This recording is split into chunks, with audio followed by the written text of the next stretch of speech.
A service of KIBMradio.com, the Internet's home for an all-old-time radio.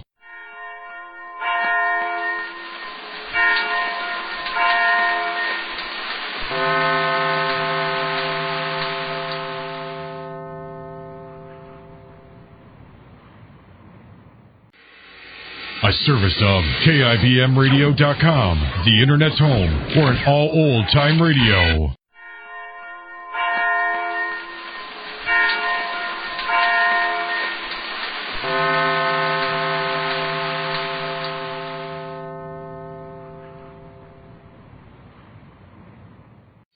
For the safety of your smile, use Pepsodent twice a day. See your dentist twice a year.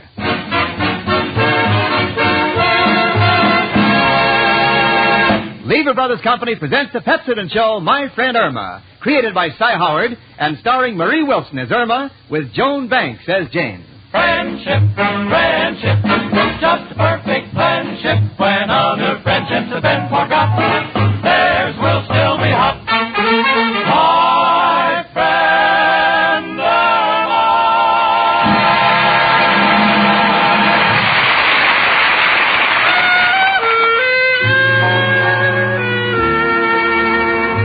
Well, here it is, Christmas Eve at 8224 West 73rd Street, New York City. And on the third floor in apartment 3D, all is serene and quiet. Except for my roommate, Irma Peterson, who is reading. 'Twas the night before Christmas, and all through the house, not a creature was stirring. Ah! Look, Jane, a mouse! Now, don't get excited. It's lost. It's probably looking for Professor Kropotkin's room. Oh, gee, Jane, I've never been so happy on Christmas Eve, and that's because I have such wonderful friends. You and Richard and Mrs. O'Reilly and Professor Kropotkin, and, of course, Al. Oh, by all means, Al. Of course, I can't really consider Al a friend because I'm going to marry him. Naturally. And, Jane, you don't know what it means to have a few good friends you can count on, especially a Christmas Eve. Well, you know, when you'd really like to be with your family, but mine lives over 1,500 miles from here. Irma, you never say much about your family. Oh, Jane, there isn't much to say. They're just an average family, just like me. Perfectly normal people. For instance, there's Anna Peterson, my younger sister. She's not as old as I am. It figures. And there's my brother, Ernie Peterson. He's engaged. To be married, of course. Yes, of course. What about your parents? Oh, I miss them the most. They're just like a mother and father to me. You know that happens in most families, Irma. But, gee, they're all in Minnesota, and I'm here. But I'm not lonesome because I'm surrounded by good friends, and, Jane, I really appreciate them. That's why I'm giving a Christmas Eve surprise party tonight for you and Richard and Professor Kropotkin and Mrs. O'Reilly and Al. Tonight? Uh-huh. Oh, Irma, honey. Well, I don't know how to tell you, but... Tell me what? Well, dear, excuse me, honey. Hello? Oh, hello, Richard. What? Yes, I know it's formal. No, I've never been to the Long Island Country Club. Yes, I'm terribly excited. It'll be our second Christmas Eve together. Oh, I'll be ready. Goodbye, dear. Jane, you mean you're going out tonight with Richard? Or what about my Christmas Eve party? Well, honey, you didn't say anything about it, and Richard invited me to a Christmas party at the Long Island Country Club. I'd hate to miss it. It's the affair of the season. Oh, but this is Christmas Eve, and I thought tonight we'd be together. Christmas Eve isn't like other holidays, you know. Well, I realize that, honey, but... Well, I could understand it if it was Independence Day, then we wouldn't have to be together. We could be independent. Irma, I'm terribly sorry, but... Well, there's nothing I can do about it. Richard asked me weeks ago. Anyway, my not being here shouldn't spoil your party. You'll still have Professor Kropotkin and Mrs. O'Reilly and Al. I understand, Jane. I still have the others. Sure. Come in. It's only me, Professor Kropotkin. How are my two little Christmas trees? One full grown and the other a little sapling. Why, Professor. Excuse me, a little Yuletide joke. By the way, girls, a Merry Christmas to you both. Merry Christmas to you, too. Merry Christmas, Professor. I hope you'll excuse me for coming down. I don't mean to interrupt, but I wasn't feeling so good. And when I don't feel so good, I always rush out of my room as fast as I can. Why? I wouldn't be found dead in that plane.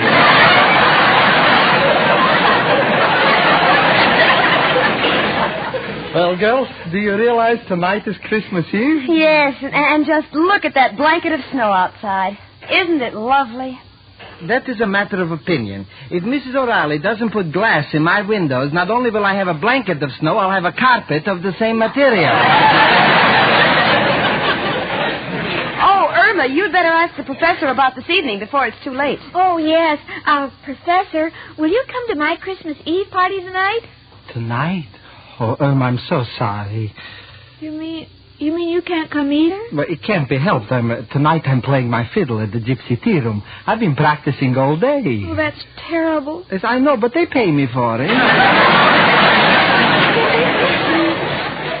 First Jane disappoints me, and now you. Well, now, look, honey, the professor can't help it. He must earn a living. And after all, you still have Mrs. O'Reilly and maybe the Martins upstairs. And, of course, there's Al. Come in. Hello, everybody. Merry Christmas. Well, the same to you, Mrs. O'Reilly. Merry Christmas. Say, Mrs. O'Reilly, that's a beauty upstairs. But that sign in the middle of it. You don't like it? Merry Christmas, lots of cheer. Remember the landlady or you'll freeze next year.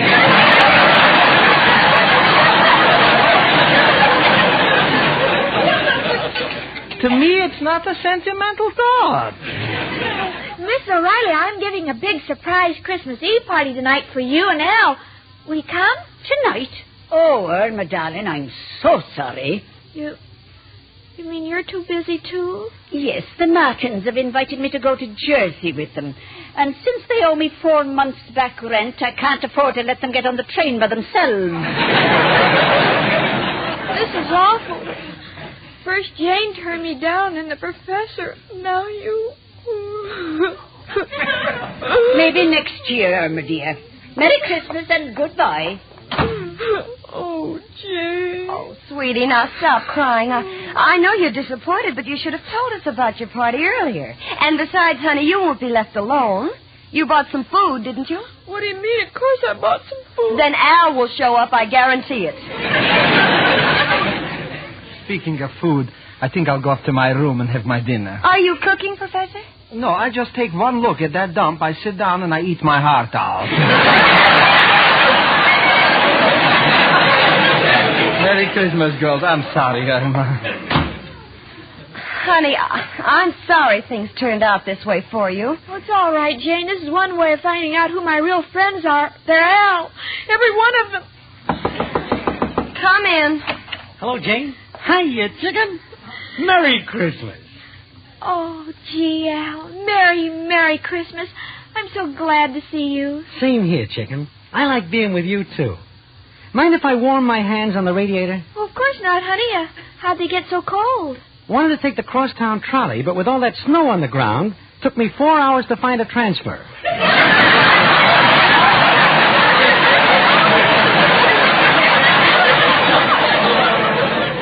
Honey, that's too bad. And your poor face is so red. That ain't from the cold, chicken. They caught me with yesterday's transfer.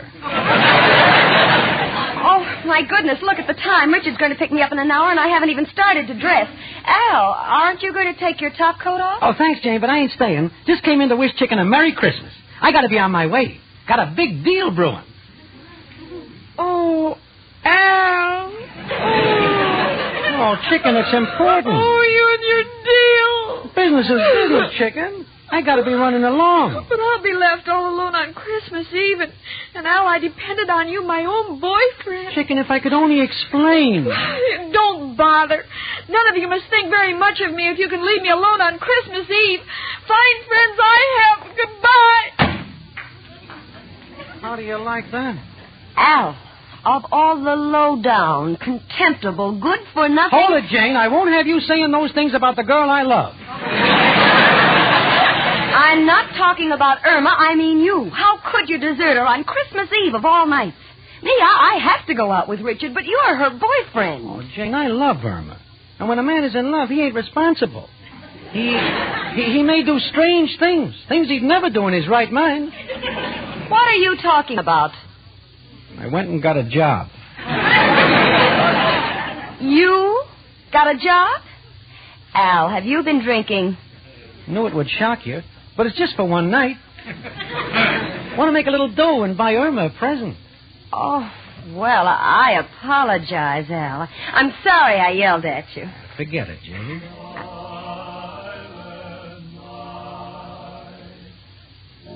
Oh, gee. Listen, Al.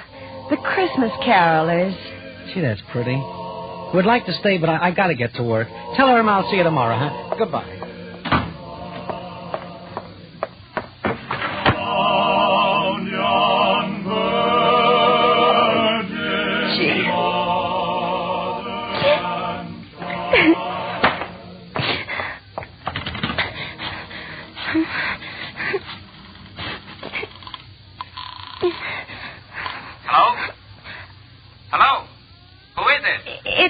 Richard. Jane. Jane? Well, what's wrong? You sound terrible. Richard, I can't go with you to the Christmas dance. Why not? Are you ill? No, Richard, I'm all right. It's just that, well, Irma... You see, Irma hasn't any family or relatives in New York, and this Christmas Eve all our friends seem to be busy, and I just couldn't leave her alone, Richard. I wouldn't want you to. Are you sure you mean that, Richard? Of course, honey. I understand. I'll talk to you tomorrow. Goodbye, and Merry Christmas, Jane. Merry Christmas, Richard. But, Al, I thought you left. Came back for my hat. Didn't mean to eavesdrop, Jane, but if you're willing to give up a good time tonight for Irma, I guess it's my duty to be with Chicken, too. Oh, Al, that'd be just wonderful. But wait a minute, what about the present you were going to get for Irma? If you don't work tonight, where will you get the money for it? Gonna hock my watch. But, Al, that's the only thing you own. You know that no matter how bad times have been, you always said you would never hock your watch. Well, a man like me don't need a watch. I sleep all day long, so time is not important. And at night, it's too late to do anything. Come in. Oh, it's you, Professor. Excuse me, Jane.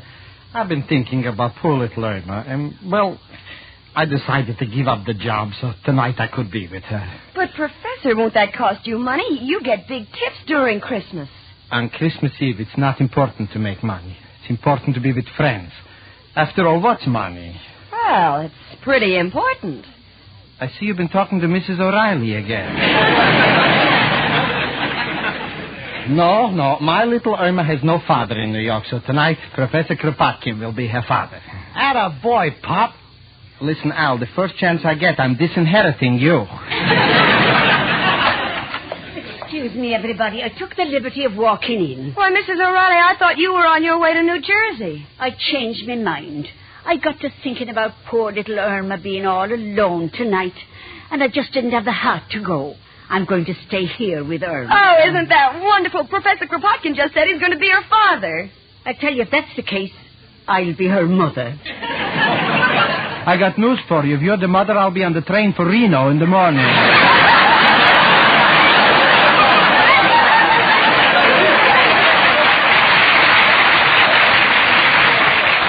Listen, everybody, I've got a wonderful idea. Irma was going to throw a surprise party for us. Now we'll throw one for her. We'll give her the best Christmas a girl ever had. Swell. I'll go out and hock my watch and buy the present. I'll get my violin. Oh, and we can have the party in my apartment. It's bigger. Come along, Janie, and we'll start decorating. Oh, it'll be a Merry Christmas. Come on, Professor. Take me arm. A fair swap. She's been taking my blood all year. Oh, wait until Irma finds out. She'll be the happiest girl in New York.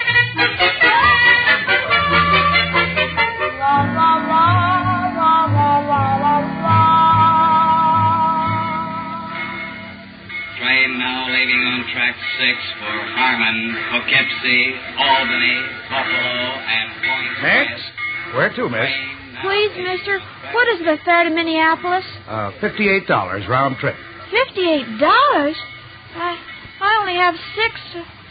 Where can I go for $6? $6? Let me see. How about Niagara Falls? Oh, I couldn't go to Niagara Falls. I'm not even married.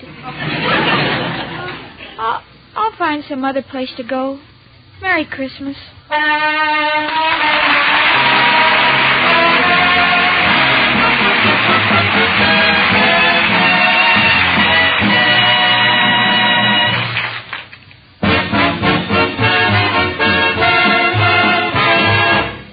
Run the tip of your tongue over your teeth. If you feel a slippery coating, you have film on your teeth. And you need Pepsodent with Irium to remove it. For film is worse than you think. Film collects stains that make your teeth look dull. Pepsodent toothpaste removes film, makes your teeth look bright. Film harbors germs that cause unpleasing breath. Pepsodent removes film, makes your breath fresh and clean. Film glues acid to your teeth. The very acid many dentists agree is the cause of tooth decay. Pepsodent toothpaste removes film and the acids it contains. Film never lets up. It forms continually on your teeth. Yes, you have to fight film every day. So brush your teeth twice a day with Pepsodent toothpaste, because no other toothpaste can duplicate Pepsodent's film-removing formula. No other toothpaste contains Irium or Pepsodent's gentle polishing agent. So start now to fight film. Brush your teeth twice a day with Pepsodent, the toothpaste with an exclusive formula for removing film.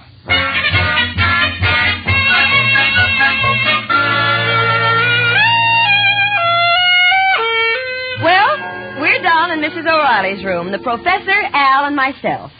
Al is beaming proudly. Come January the 1st, he will have completed a solid 6 years of steady unemployment. I'm setting the table, and Mrs. O'Reilly is out trying to find a Christmas tree. Oh, me aching feet. I've walked all over and I can't find a Christmas tree. Well, did you see Irma anywhere in the neighborhood? No, I didn't. But it's nothing to worry about. We must get the tree before she gets back. Tree? Well, there's only one man who can help it. Who, Al? As if I didn't know. Who else but... Hello, Joe? Got a problem. Need a Christmas tree right away. Huh? I can get one at Macy's already trimmed for a dime? Oh, the dime is for a glass cutter. The tree is in the window. No, Joe. No, this is Christmas Eve. When I hear jingle bells, I don't want them on a patrol wagon. What, Joe?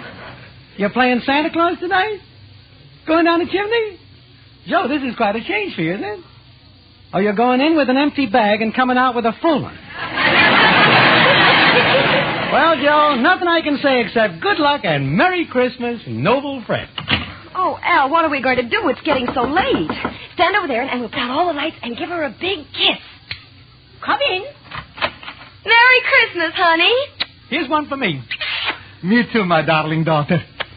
For goodness sake, will someone please put on the lights? Richard. I thought Irma needed a shave.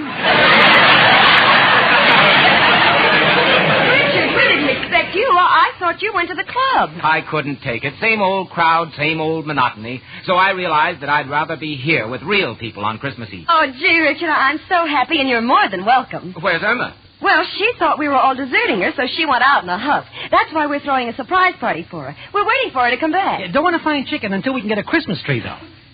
Got any ideas, Richard? Why don't we go out and buy one? Nice gesture, Richard. We'll wait here for you.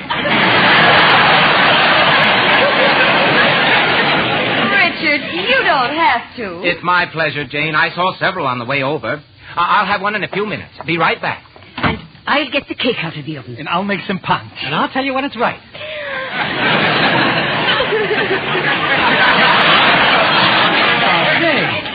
Jane, what are you crying about? The party's taken form. I know. So wonderful having everyone pitch in, Richard getting a tree, and all of you giving up things. Oh, this is the most wonderful Christmas I've ever had!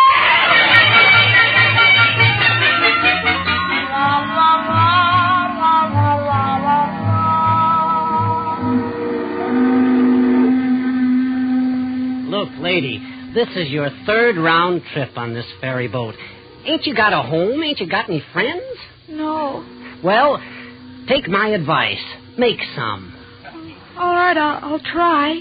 Thank you, and a Merry Christmas to you. Jingle bells, jingle all the way. Sleigh. Oh, what fun it is to ride On a sleigh. in a one-horse open. Oh, hold it, fellas. Look, lady, we're Christmas carolers. We don't do this for a living, but we enjoy it. And we rehearse a great deal. We don't mind you joining us, but we like to have the sleigh come after the horse. I'm sorry. Okay, fellas, let's do it again. Jingle bells, jingle all the way. Oh, what fun it is to ride. When the horse comes after the sleigh. Look, lady, would you mind running along? Oh, all right. I was just lonely. Merry Christmas. Pardon me, lady. Have you got a dime for a cup of coffee? Oh, you poor man. And Merry Christmas. Maybe you ought to have another dime for a donut. Oh, thank you. Oh, gosh, I don't have any change. Well, would you like me to break that 5 for you? If you don't mind. Are you all alone in New York, too? Yeah. How about you? I'm from Minnesota. Minnesota? How well I know that place. You know, you look very familiar. I do? Oh, my name is Peterson. Of course. You're Peterson's little daughter. My father's name is George. Hey, let me think. Peterson. Hey, that must be George Peterson. Oh, how did you know? Why, I remember. You used to live in Minneapolis. Let me see. Minneapolis. George Peterson. Minneapolis. That's the place. I never forget a name. Oh, well, it's so nice to meet some old friends. Especially when you're lonely.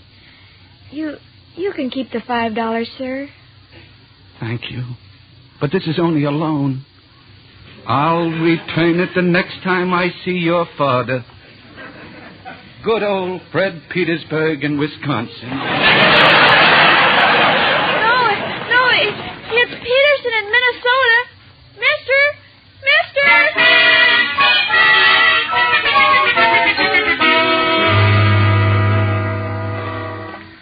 Al, we've walked for miles. Perhaps we'd better go home and call the police to look for Irma. Maybe you're right, Jane. Pardon me, Bud. You got a dime? Oh, Al, it's you. You got that quarter you owe me? Mushface, ain't you got no character? How can you panhandle on Christmas Eve? Great pickings tonight. Just got a fin from a blonde. Told her I knew her old man, Peterson in Minnesota. Peterson? Al. Mushface, which way'd you go? Across town. You know it? Why, what's the difference? I've been feeling like a crumb ever since I clipped her. Seemed like such a nice kid. Hey, would you give her back this fin? Yeah, thanks. And Merry Christmas. Hey, Bud, you got a dime for a cup of coffee? Come on, Al, come on. Let's go home and call the police. Now I'm really getting panicky. All right, Jane, I'm with you.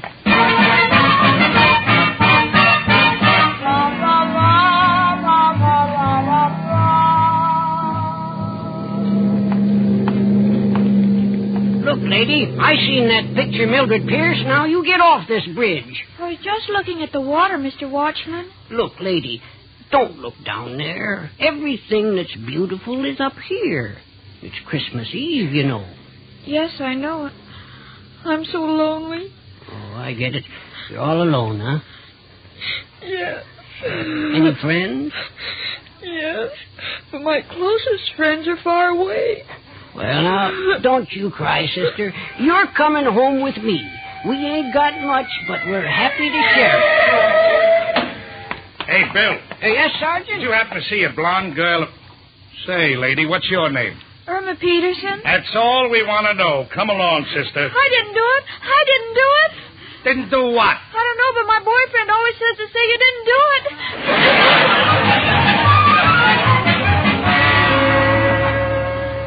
Now, look, Janie, we got to be brave. Now it's up to the police. They'll find her.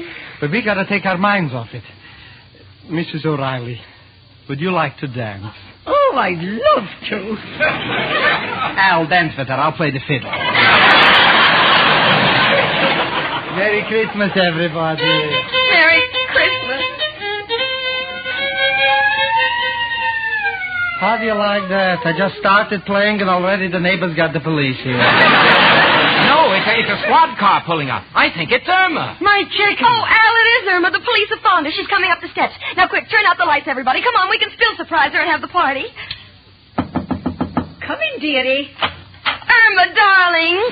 Surprise, chicken. Here's a big kiss for you. And here's a kiss from your father. Why, Professor? Quick, turn on the lights. I'm dying. I just kissed Mrs. O'Reilly.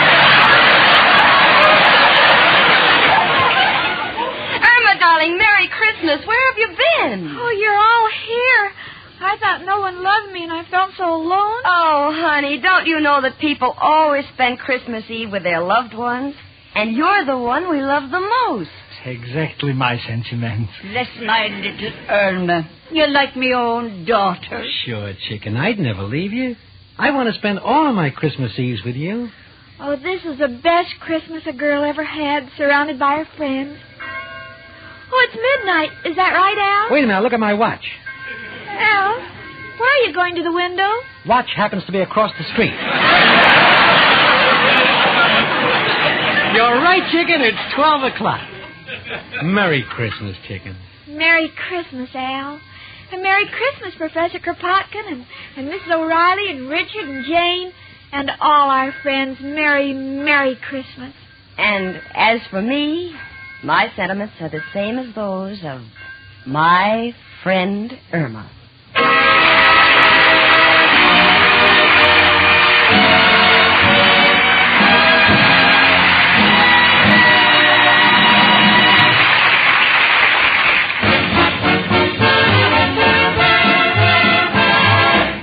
Don't think that you are safe from film. Nearly everyone has it. Just run the tip of your tongue over your teeth. If you feel a slippery coating, that's film. And you'd better get Pepsodent toothpaste to remove it. For film collects stains that make teeth look dull. It harbors germs that cause unpleasing breath. Film glues acid to your teeth. The very acid that many dentists agree is the cause of tooth decay. And remember, film never stops forming. No, it never lets up. So brush your teeth twice a day with film-removing Pepsodent. No other toothpaste contains irium or Pepsodent's gentle polishing agent. No other toothpaste can duplicate Pepsodent's film-removing formula. Get Pepsodent toothpaste with irium today. My Friend Irma is produced and directed by Cy Howard and stars Marie Wilson as Irma with Joan Banks as Jane. Mark Levy writes the script with Stanley Adams and Roland McLean, and it's brought to you by Pepsodent toothpaste with irium, another fine product of Lever Brothers Company. The part of Al was played by John Brown. Hans Conried as Professor Kropotkin, Gloria Gordon was heard as Mrs. O'Reilly, and Donald Woods as Richard. Music was under the direction of Bud Gluskin. This is Wendell Niles speaking. B-R-I-S-K, brisk flavor. That's what you get in Lipton tea. Yes, brisk flavor that picks you up, brings you back alive in a hurry. Brisk flavor that comes from Lipton's very special blending of the finest orange Pico and Pico teas. Try it. You'll find that this brisk flavor of Lipton's leaves you refreshed and ready to go again. And you can enjoy it often, because even wonderful tea like Lipton's costs less than any drink except water. Always ask for Lipton tea, the brisk tea, with that heartwarming Lipton lift. Tune in 1 hour earlier next week and listen to the Lux Radio Theater, followed by the Pepsodent Show, My Friend Irma. This is CBS, the Columbia Broadcasting System.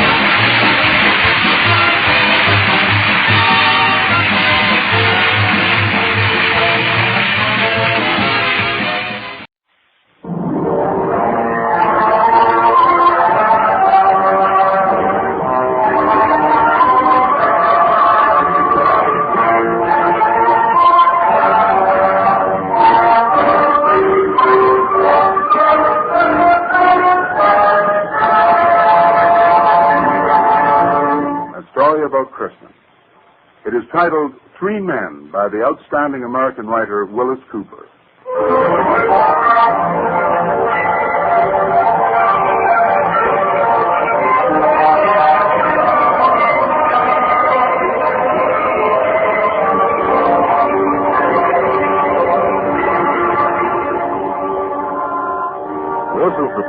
another Christmas, a Christmas 30 years ago. It is 1918 and the Great War is over. War-weary men are at last getting leave.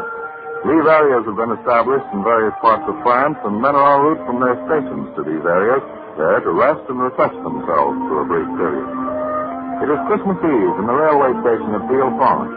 The crowd is dense, and compartments on the train are scarce. The young British officer hurries along the platform looking desperately for an empty seat. Monsieur, I beg your pardon. You mean I can get into that one? I can get into that compartment? Oui, monsieur. Oh, but there's somebody in it now. The trains are full. Bien, monsieur. Montez, vite. Montez. Oh, thanks very much, I will. No, monsieur. I'll pass. Oh, yes, a Merry Christmas to you, too. Excuse me, I mean, I'd like to, Benny's in here, if it's all right with you. Benny, no, I can't talk the ruddy language. It is not necessary to speak the ruddy language, monsieur, since I speak yours after a fashion. Oh, well, the station master said you wouldn't mind if I spilled myself in here. I should be delighted. Let me help you with your baggage. No, that's all right. I'll just pick it up on the rack. There we go. And shut the door. There.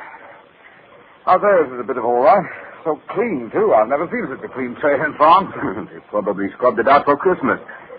I am Captain Esme Rochefort de Gascoigne of the 212th Regiment Artillery, GPS. I'm Lieutenant Horace Valentine of the Australian Light Horse. Are you going on leave, Captain? Yes. I'm not sure where yet, mais c'est la guerre. One never knows where he goes in this war. That's too right. It's very good of you to share your compartment. I'm only too glad. It's been rather a lonely journey so far. I'm delighted to have someone to talk to. First-class compartments aren't too easy to get hold of either. Yeah, it's a bit cushious, isn't it? Well, not too bad indeed. You'll pardon me, I know, but I am a bit curious to know how an Australian officer should find his way to Villefranche. As a matter of fact, I don't quite know myself, Captain. Gascon, is it? Yes. And your name is Valentine. I must remember. That's right. Well, I was at Gallipoli with the 3rd RC Division and got a bit of a crack on the head, you know. First thing I knew, I found myself transferred to a village a few miles east of here. Nothing but Americans in it. Ah, the Americans. They're good soldiers, eh? Oh, yes, splendid. And now you find yourself bound for leave on Christmas Eve. I will. And jolly glad of it, too. Where are you going, do you know? Oh, report to the RT or Ailed Band, that's all I know. You have the same difficulties in your army, I see. One never knows where one goes. You are a long way from home, my friend. Yes, that's right. Bloody long way. Half around the world, you know. And you have come to fight for France. I salute you, monsieur. Oh, it's been fun. Oui. Now it is over. And our young men lie dead under the stars out there. Oh, wait a minute. We lost a few, too. Our young men, monsieur. French and British and Australian and American. Well, one cannot make the omelette without breaking the eggs. That's right. And a ruddy lot of good eggs, too, friend Gascon. Oui. Oh, I wish the blasted train would start. It's always a mystery how they control these trains. Particularly when one wishes to go somewhere in a hurry. Hey, there's a chap in American uniform out there looking for a place. That's it, sir. Perhaps we could invite him in here if you do not mind. Why not, if it's all right with you? Why, he's a comrade. There is little room on the train. Out you are. Oh, Yanks. Yanks. Yanks, this way, Yanks. He comes? Yeah. It's awfully quick now to blight us back. And an officer, too. That's all? I've heard that the Americans have 2 divisions of Negroes. They have many officers who are, as the Americans say, colored also. I've never seen one. Oh, this way, Yanks. You don't mind if I ask him in, do you? My dear Valentine, why should one mind? Is he not a man and an ally and an officer? Do we dislike one another because I am French and you Australian? Good man. After all, what the devil difference does it make what color the chap's skin is, eh? Oh, yes, it's room here. Oh, not much room anywhere. Lady, come on in. We've got room for one. Thank you.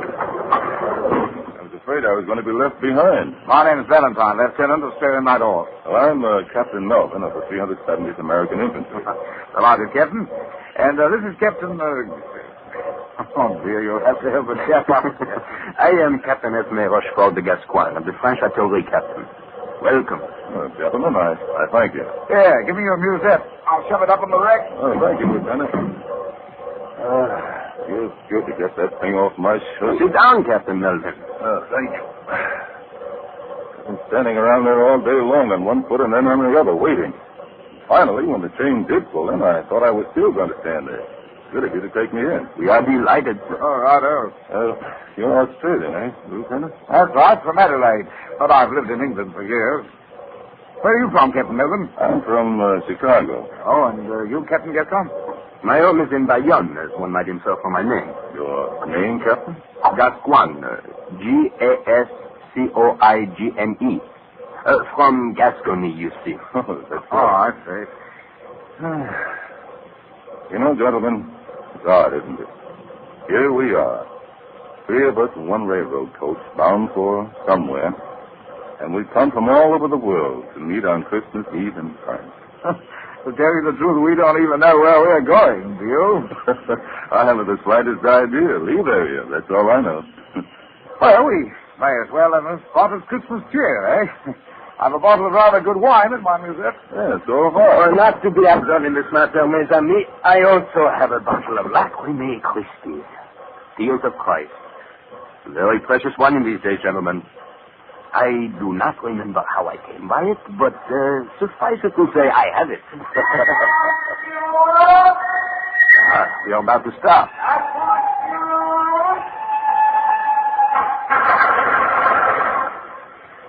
Yes, we are starting.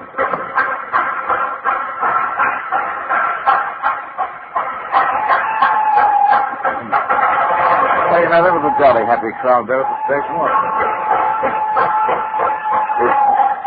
Yeah.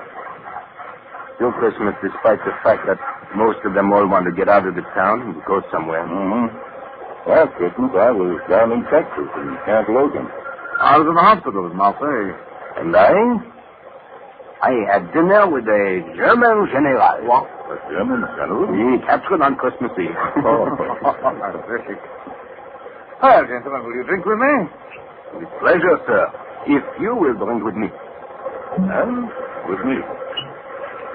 All right, then, mates, to Christmas, eh? To Christmas.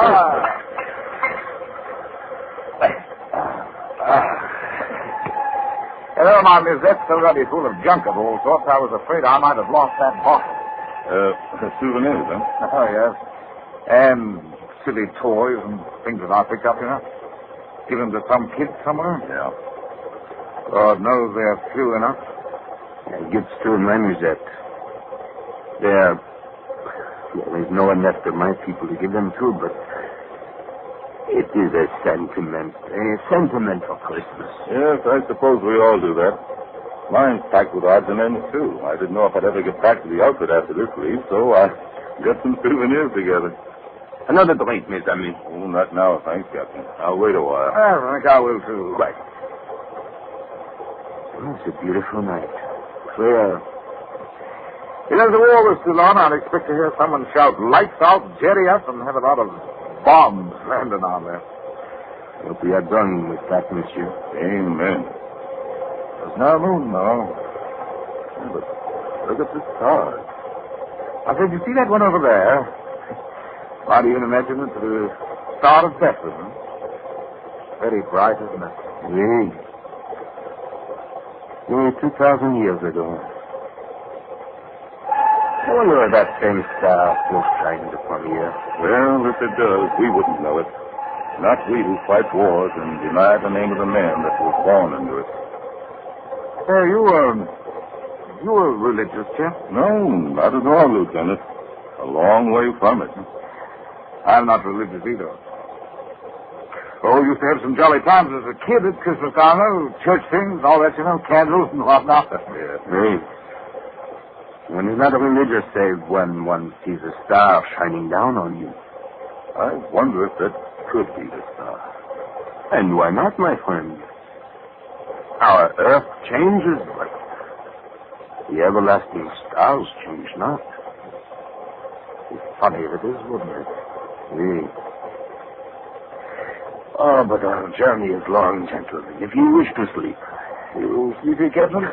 This so little drink of wine has affected me, I fear. I cannot keep my eyes open. I'm a little tired myself.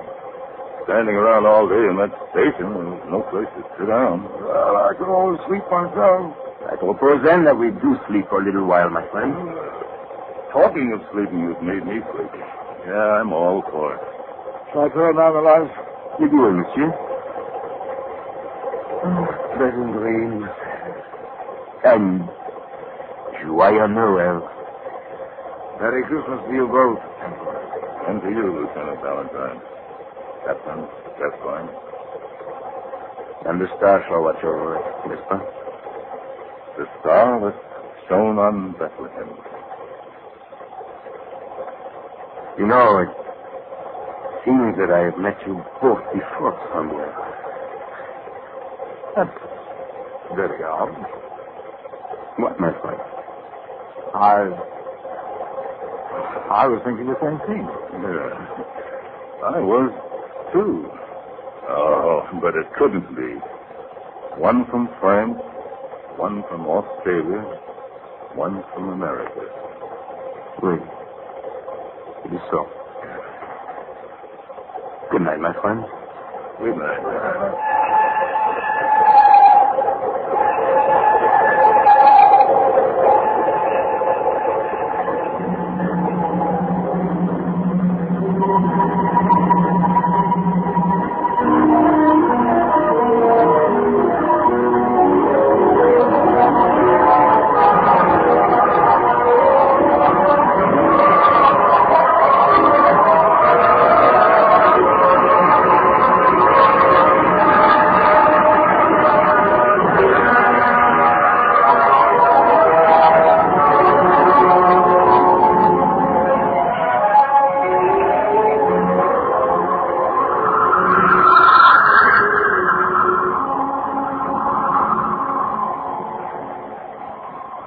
Friends, we have journeyed far. 3 lone men across valleys, mountains, and deserts. Yes, sir, my friend. Didst thou not promise us a sign? Are we to travel on like this forever? Be not of faint heart, thou Caesar. The end of our journey is at hand. The wind is bitter in this strange country. Oh, Gospel, whither goeth we? For how many days now have we traveled? I can no longer count. The night is dark, Jasper. I'm tired and weary. And I, friend Albaza, I would fain rest. Have faith, my friends. Albaza, Melchior, have faith. We have faith, oh Gaspar. Aye. Lead on, Gaspar. Whither thou goest, there will we follow thee. Though we be but 3 lone men traveling in a strange country in the dead of night, yet we know that thou art inspired of God, and that his hand doth lead thee. Yet not even I know what miracle he will do before our eyes. No matter. We will follow on the road to death. Now, which road takest thou? Back to the right hand or to the left? I know not. Wilt thou not call upon God, Gaspar? I kneel down, brethren. O Lord, Father God, lead us thyself in the ways that thou didst set out for us. For know, O Lord, Father God, that we are poor, and our eyes know not the right. And we would follow the way that thou wilt have us follow. Therefore we pray thee humbly. A miracle. A miracle. Miracle. What sayest thou about Balthazar? Behold, Gaspar, a sign from the Lord Father God. There is no sign. Behold, in the sky, a sign. A star. It burneth brighter than all the stars of the heavens. Oh, Lord God, we thank thee. The way is before us. We follow thy will. Behold, Gaspar, the star shineth upon the pathway to the left. Forward, forward, brethren, for the end of our journeying is at hand. Certes, this is a sign from God. Behold, Gaspar, beyond the hill, the lights of a village. It is so. Now are we come to our destination, indeed. Haste, haste. Oh, travelers! Ho! Have you seen the star? Who calls? Go on, thou. There's the shepherd. See the flocks of sheep beyond the road? It's not the star, travelers.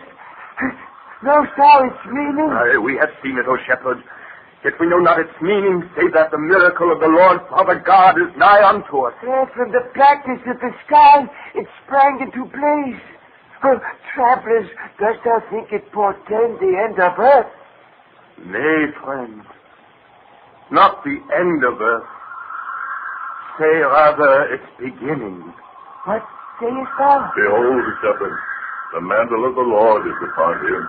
Oh, verily, he speaks as men that understand the workings of the will of God. Say now, shepherd, how is yonder village named? Surely, you know what shall come to pass because of the star. How is it you know not the name of the town? We have come from far lands, O shepherd. Aye, what does it matter if we know not such titles as the name of the village, when we do know of a miracle to be wrought in the name of Almighty God? Aye, it is so. What miracle shall come to pass? It is hidden from our ken, O shepherd. Yes, it shall come to pass. Fear not. Aye, and such a miracle as shall set all the world to singing praises. Ye be not of Israel? Nay, I am from the land of the Greeks, and these my companions be also from far lands. Melchior from Ethiopia, and thou sayest of a wise man of Egypt, the soothsayer unto the king. Yes, ye have come far. Aye, so.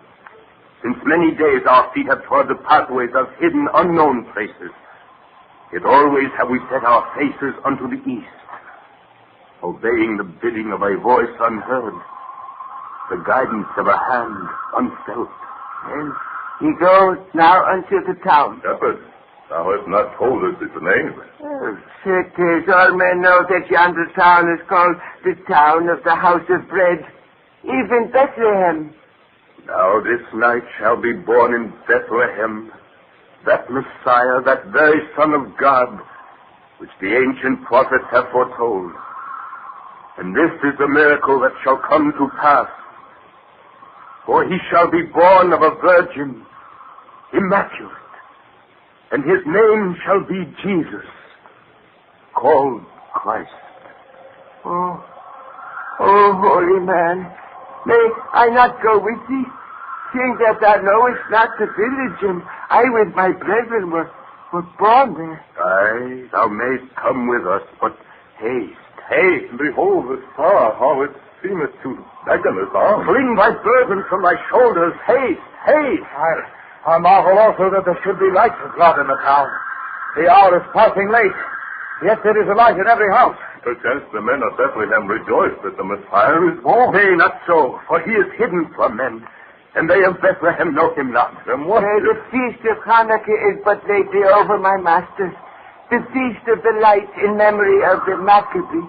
And thus is the city full, even all the inns. But dost thou know where we shall find him, O Gaspar? Hath it been revealed unto thee? All in good time, my friend. We follow the star. Behold, these be the walls of Bethlehem, O wise man. Yonder lieth the gate. Perchance the soldiers of the Tetrarch may refuse us admission into the city gate. Nay, they are gone away, Melchior. They all lie in the inns and the public houses and carouse with the people of the town. Gaspar, art thou sure indeed that we shall find him in Bethlehem? Dost doubt the word of God, thou Pazer? On, we must go on. But whither goeth we, O Lord Gaspar? Name me not Lord Shepherd, for we are all humble men in the sight of God. Praise God. Behold, how the rays of the star shine down upon this certain street. It is the way. Follow.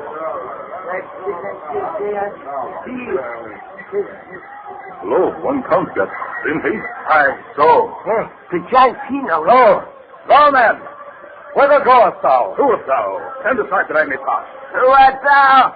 Know that I am citizen even as thou art. Oh, speak thou thus to me, who am the great physician? Peace thy tongue, Zacchaeus. Didst thou say that thou art King, O man of Bethlehem? I am that. I am Balthus, wrestler with the angel of death. Hold thy craving. Hast thou attended woman this night that was brought a child? And how dost thou know that, stranger? Wilt thou say aye or nay? Aye, I have done so.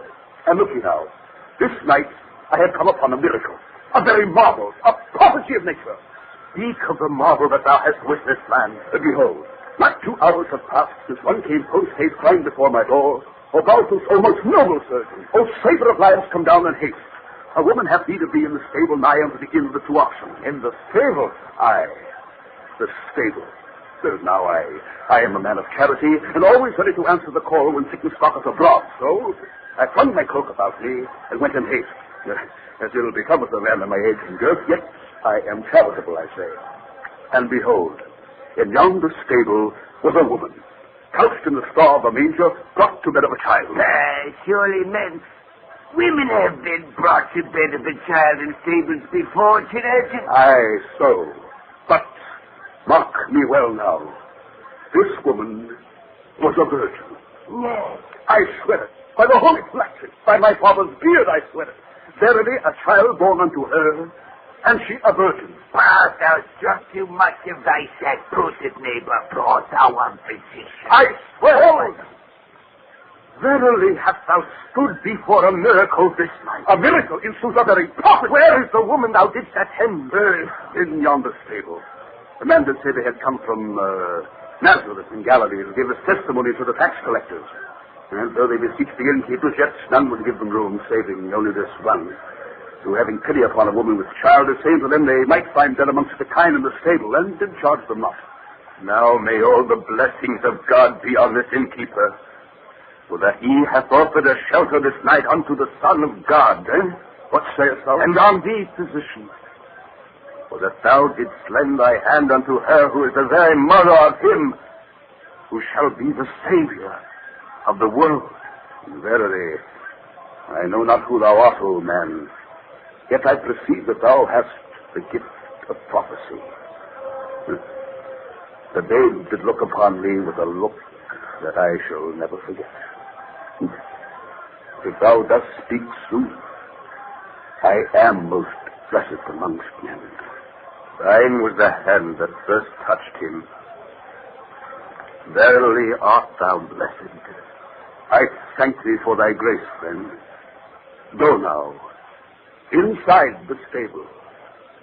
Come, my 2 good friends, and fall down and worship the infant Jesus, Son of God, which shall be called the Christ.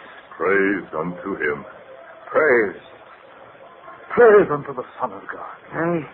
I will not go in. I am not worthy. Nay, shepherd, there be none of us worthy to touch his hand, yet there be none too humble to do him reverence.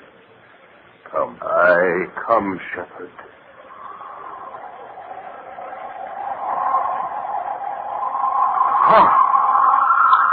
Wait a little.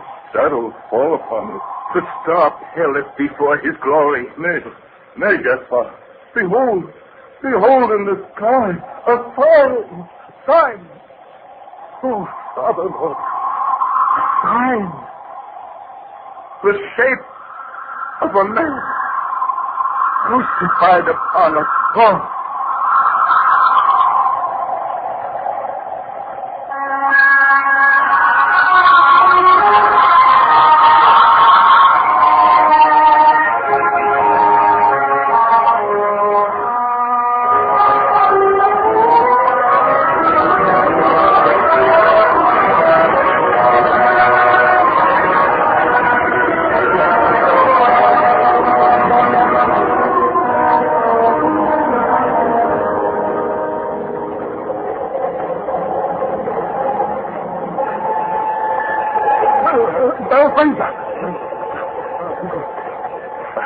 Valentine.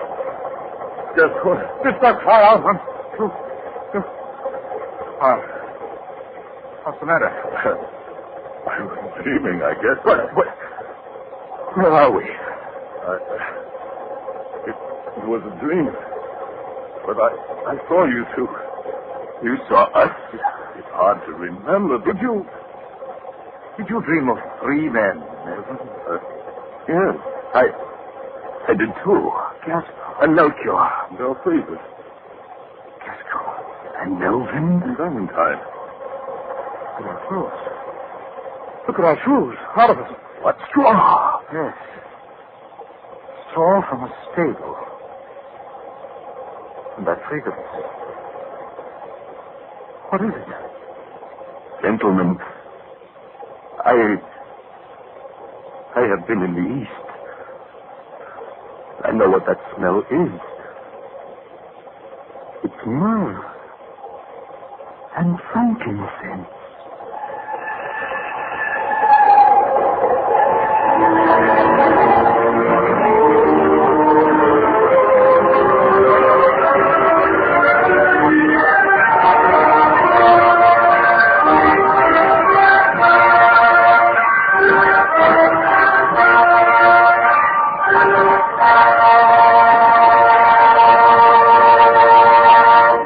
That was 3 Men, written by Willis Cooper.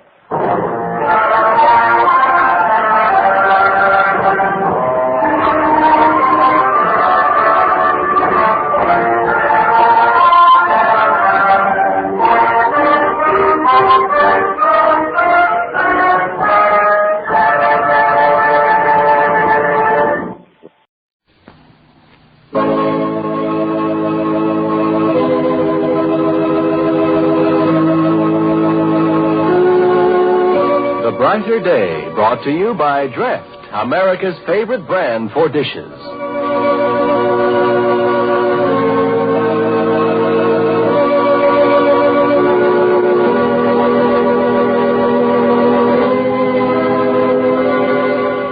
But how can I think of money when here is a flock in need of a shepherd? And what if this is a call, Liz? A call to throw ourselves on the Lord's infinite mercy and do His work. For what are we but His servants?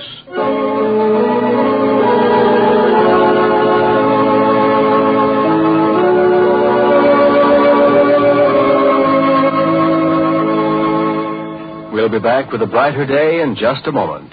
Now, here's Leonard Sterling. You know, I'll bet sometimes you mothers get tired of saying things like, Tommy, will you please button up your coat?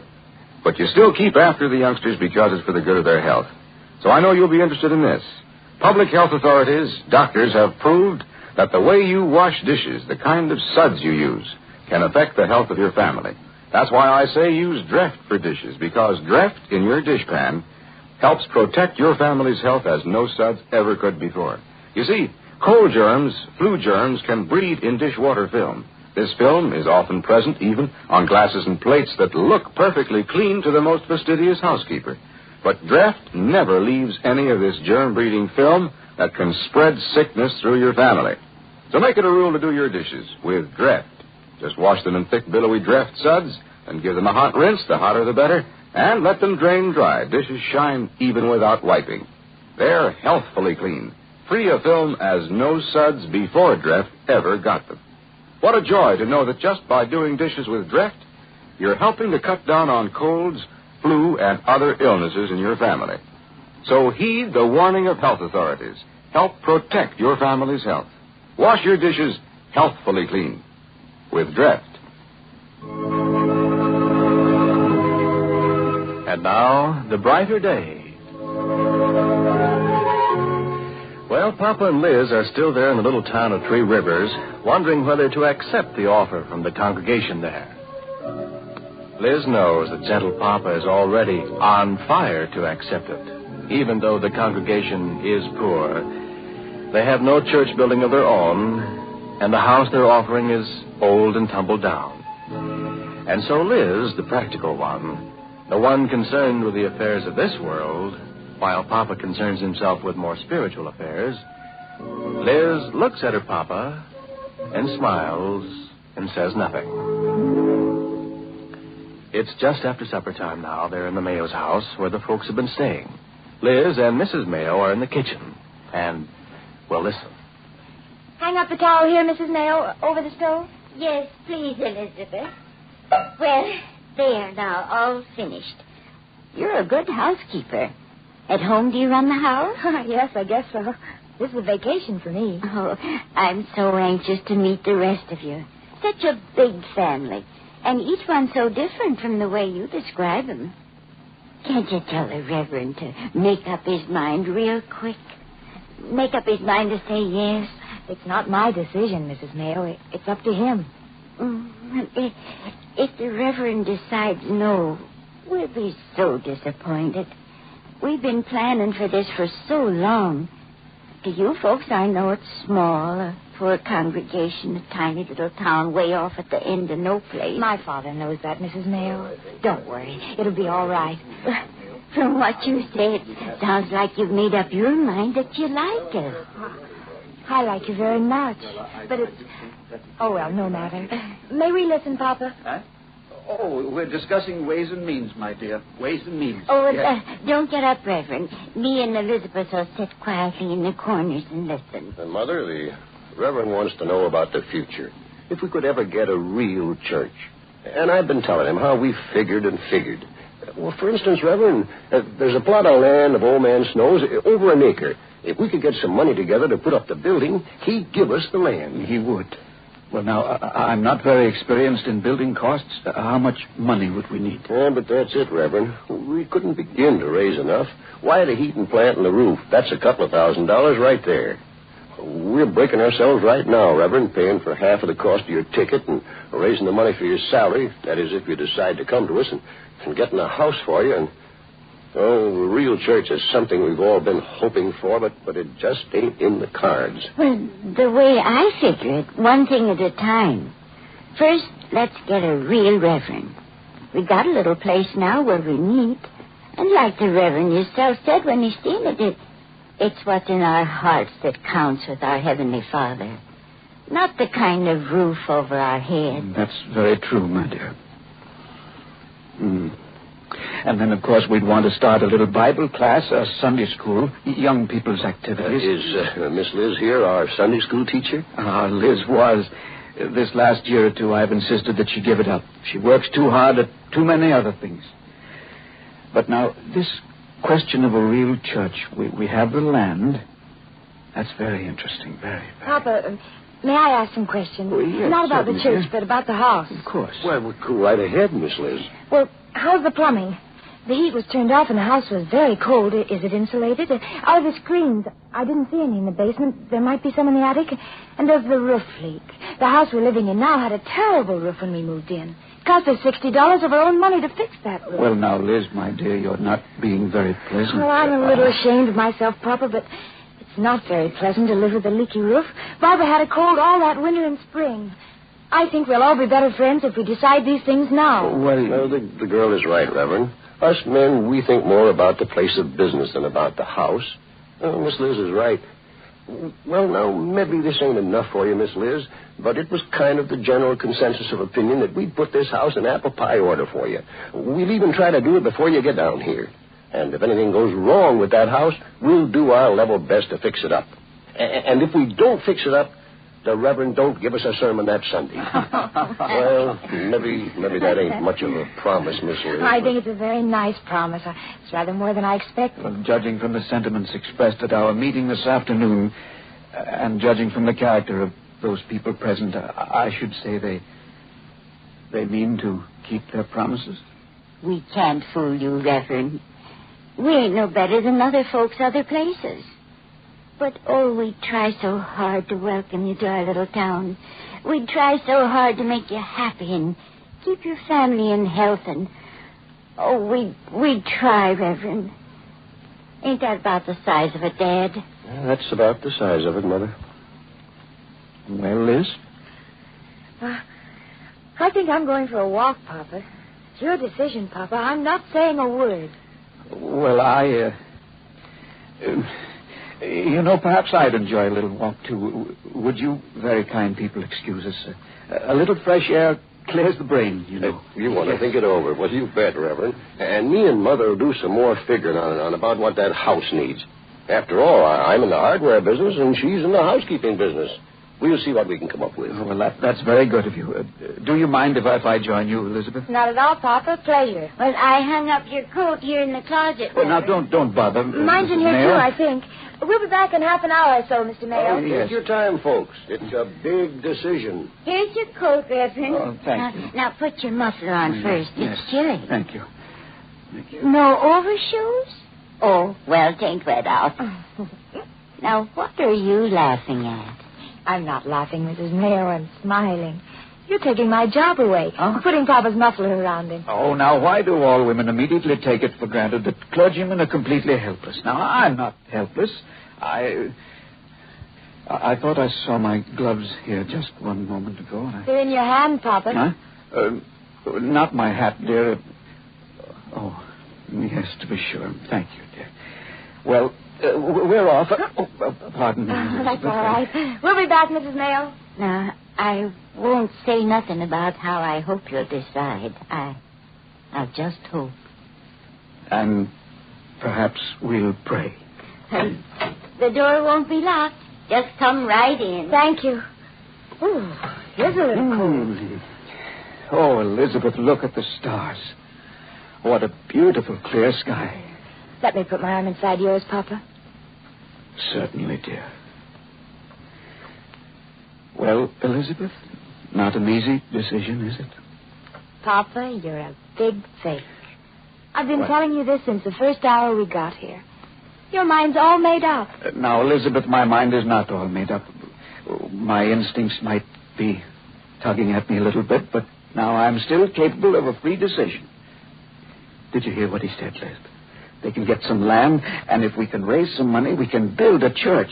Build it, Liz. Actually build it. See it go up before our own eyes. Our own church. I heard, Papa.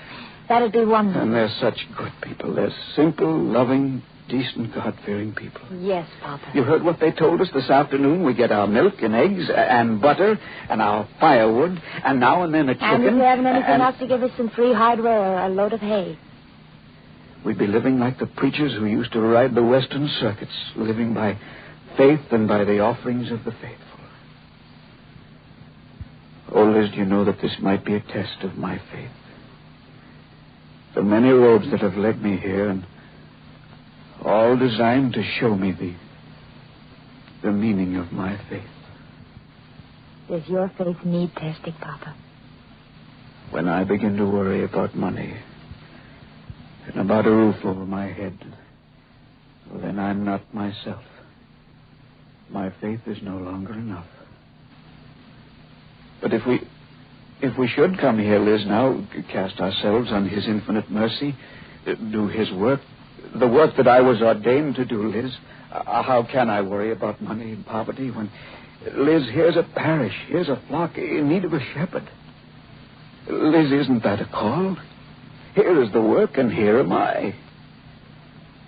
Oh, I'm such a stupid man not to have seen it before, thinking of that 1,800 a year, when God has shown me work for his servants' hands. No, Liz? Shall we turn around and tell them that we've accepted, Papa? Don't you want me to, Liz? Papa, believe this. I do want you to. I'm the one who's been scaring you with my talk about leaky roofs, no money, and what we'll eat on. You're right, and I'm wrong. This is the place you're meant to come to. We'll do it, Papa, and with no regrets. Really no regrets, Liz. You don't mind? You do understand how a minister feels about such things? I'm a minister's daughter, Papa. Of course I understand. We'll do it. And so the die is cast. Papa decides that he'll take the job. But as always, there's a flaw in the amber. And on Monday, Liz decides that the flaw is that young newspaper editor, Mr. Clifford Sebastian.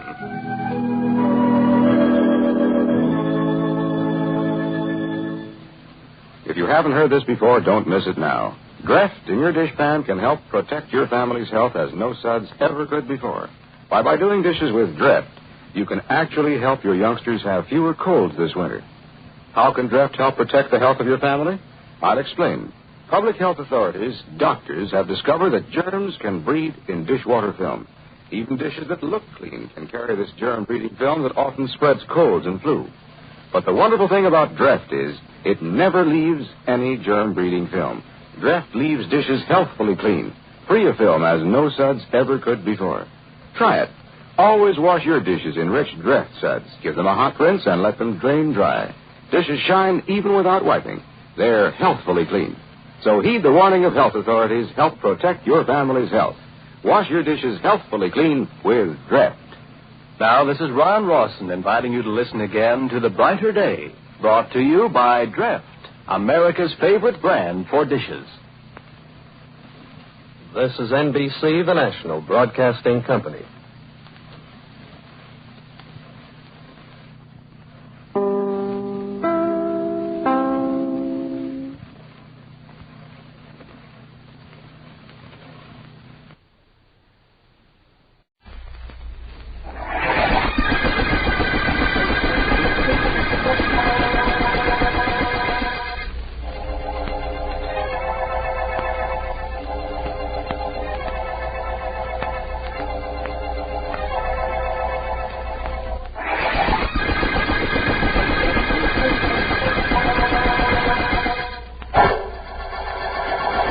Sit down, Vance. Sit down.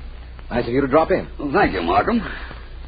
Well, I'm glad that being district attorney gives you the same privilege of working late that my chosen profession affords me. Haven't seen you in a week, Vance. Don't tell me that the public has taken over my favorite private investigator. Oh, I've been busy, but mostly routine cases. Then, this evening, I was driving by this way, saw the light in your office, and thought I'd take a chance that it was you up here and not a cleaning woman. I'm glad you're not disappointed. Or are you? If the cleaning woman had a murder case for me to work on, or if you don't, I will be. Anything unusual going on, Markham? Yes, I'm working late because a young lady phoned me and asked me to wait for her. She said it was urgent. Well, that sounds very interesting, Markham. Perhaps Which one of you is the district attorney, please? Please? Well, please come in. I must see Mr. Markham. I phoned him a while ago. It's a matter of life and death. Yours? Are you Mr. Markham? I'm Philo Vance. This is Mr. Markham. How do you do? Mr. Markham, my name is Mills. June Mills, and you've got to help me. Well, certainly try if you'll give me a hint as to how. Oh, I'm sorry. It's just that I'm so upset. I've never done anything like this before. I don't even know if you can help me. If he can't, I'd like to, Miss Mills. What's the trouble? Well, I know the district attorney is called in to help convict a killer after a murder takes place, but can he help prevent one? That's what I want to know. Can he? He certainly can try. Tell me what it is you're troubled about. It's my boyfriend, Johnny Blake. He works at the soda fountain down at the Kingsway Luncheonette. He's going to be killed. Who's going to kill him? Who? Yes, Miss Mills. Who? I can't tell you. I can't tell you that. I don't dare tell you. Why not? Because they'll kill me, too, if I do. And you won't be able to stop them.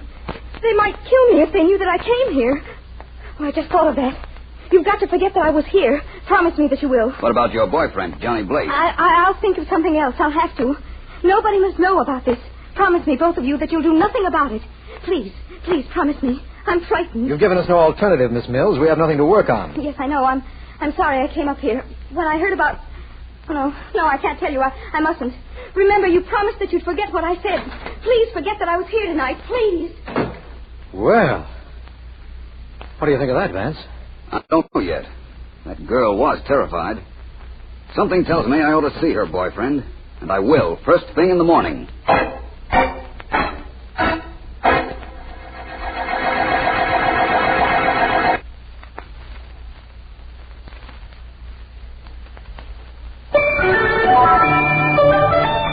Got bills to pay? Pay 'em. Got things to buy? Buy 'em. Want cash to do it? Then call Beneficial Finance and get that big okay. Get that big okay at Beneficial. Get that big okay for cash today. Just pick up your phone and make a call for cash. The Beneficial way is the smart way. The right way too. When you want cash, here's the thing to do. Get that big okay at Beneficial. Get that big okay. You pick the terms, you pick the payments. Get that big okay. Beneficial Finance Company.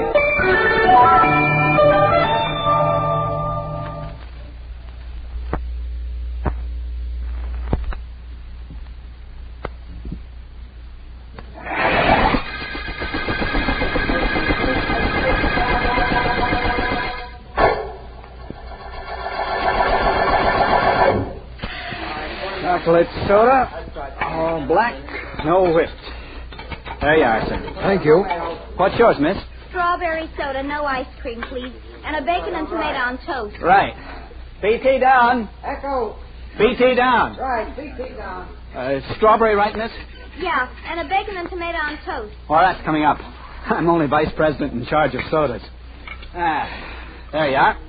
Your sandwich will be right up. Thank you very much, I'm sure. Yes, sir. What'll you...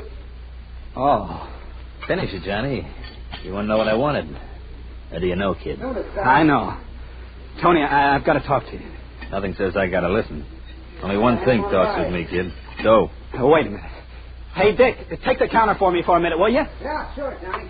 Tony, I haven't got what I promised you I'd have. No, Johnny? Not too bad. I'll take a plate of vanilla. Oh, sure, Tony. Coming up. You're not sore, Tony. There. Sore? No, I ain't sore. Only I'm disappointed in you, Johnny. Here you are. White. That's right. It's good ice cream. You, promised me something. You don't keep that promise. That ain't right. Next Saturday I'll have it for you, Tony. The whole $50. Johnny, let me show you how I work. You borrowed $50 from me a month ago. Supposed to be for 1 week. Next week you were supposed to pay me $55. I know, but I couldn't that week. Okay, so you paid me the interest, $5. But the next week, and the week after, and the week after that, nothing. Now you say next week you'll pay me the $50. Nothing doing, Johnny. But I haven't got it, and I can't get it, Tony. Don't you understand that? I don't understand anything, except if you don't pay me, I got to take it out on you. Nothing personal, Johnny. Just that guys like me, we don't ask for security when we lend you guys dough. If I let you get away with it, other guys will get the same idea. That's good ice cream. Look, Tony, there must be some way I can make a deal, will you? There must be something you'll take. Sure, kid. My money. You better run around tonight and get it, Sonny, or tomorrow maybe you won't even be able to walk. It's good ice cream you got here, you know?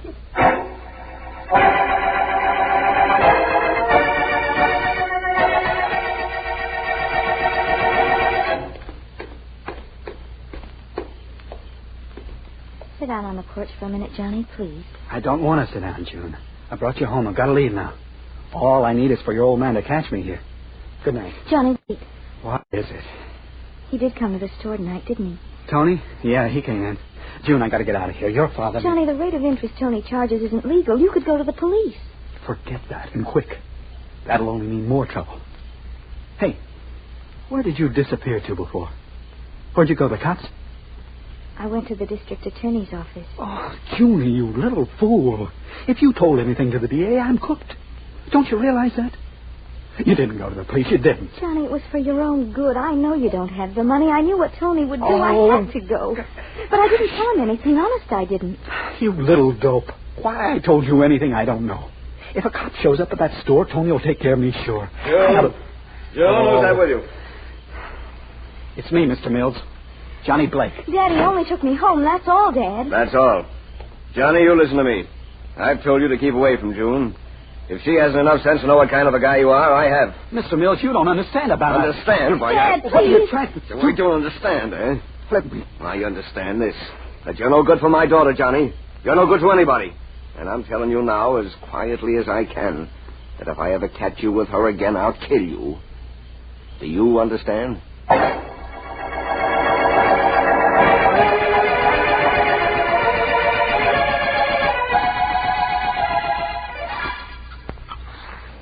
Yes, sir, what do you have? Oh, good morning, young man. My name is Vance. If you're selling anything, Vance, you better see the manager, Mr. Kelly. He'll be in about a half an hour. My name is Philo Vance. I'm sorry, I can't do a thing. Philo Vance? The private detective? Well, I'm really a private investigator, but the difference is so subtle we'll skip it. I'm looking for Johnny Blake.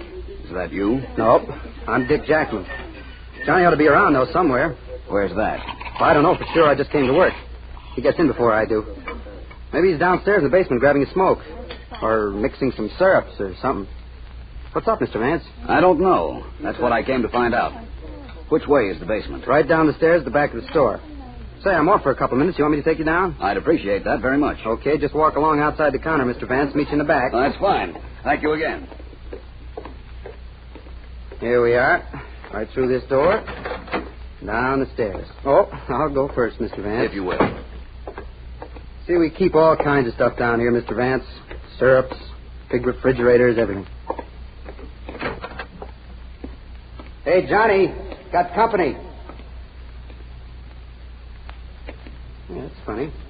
Maybe he isn't down here. Oh, no, he's got to be. One of the boys said he saw him go down here about an hour ago. Hey, Johnny! Johnny! Mr. Vance? I see it. Was that Johnny Blake? Sure looks like him from here, Mr. Vance. I wouldn't like to go over there. I wouldn't like to look at it from up close. You won't have to, Dick. He's dead.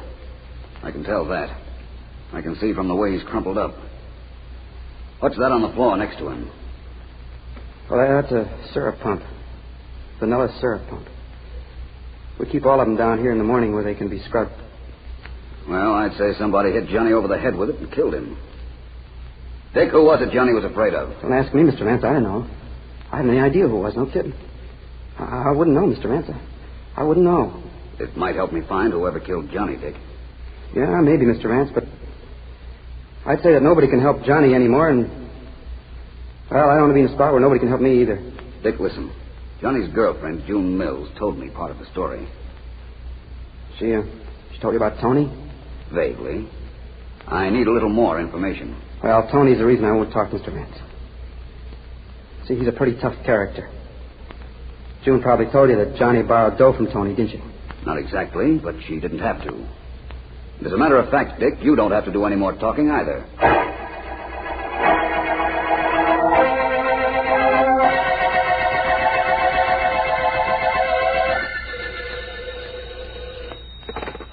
Hello, Markham speaking. Markham, this is Vance. Hello, Vance. I'm down at the Kingsway Luncheonette. You remember the girl who came to see you last night? Yes, very well. Why? I should have come down here last night, only she begged so hard I postponed it until this morning. What she was afraid of has happened. Her boyfriend, Johnny Blake, has been murdered. What? That's right. He was hit over the head with a syrup pump. A vanilla syrup pump. And his body was tossed in a corner. You'd better get Sergeant Heap and some men down here right away. Yes, I will, of course. So, Vance, it's finally happened. You found the murder and called me in. Well. I hope that's as far as precedent breaking goes on this case, Markham. I'd like to solve this case.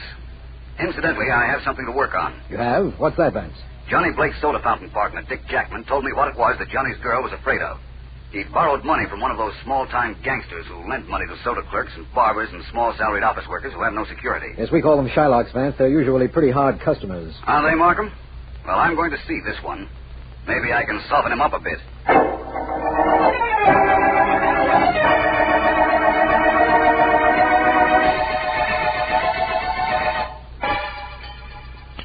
Good ice cream, Vance. Sure you don't want any? Quite sure, Tony. You seem to be enjoying that quite a bit. Why not? I like it. I get ice cream sent up here to my office every day. If I like something, I enjoy it. It's very hard for me to find fault with that logic. Let's talk about Johnny Blake, though. Nothing to talk about. You told me he got murdered. It's too bad. He owed me dough. But I can write it off. Listen, Tony. I found Johnny in the basement, killed with a syrup pump. The basement window had been smashed, and the murderer got in that way. Where have you been all morning?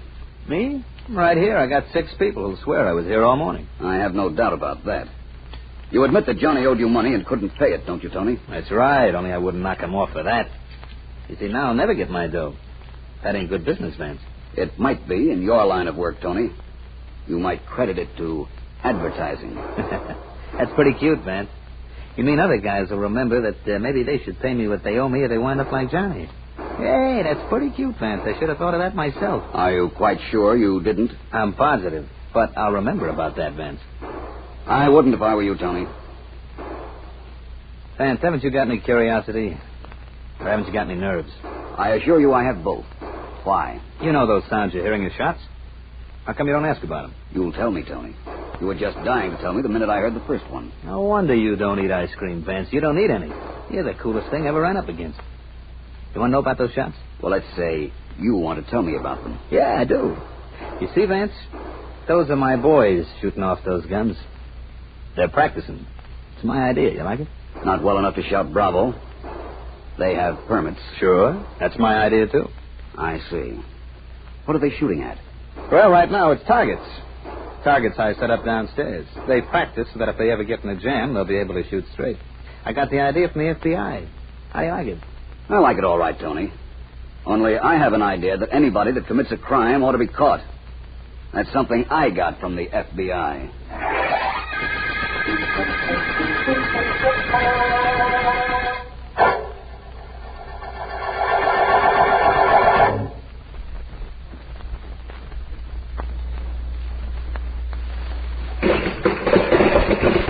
Hot buttered popcorn. Crisp, tender morsels that melt in your mouth. Try some.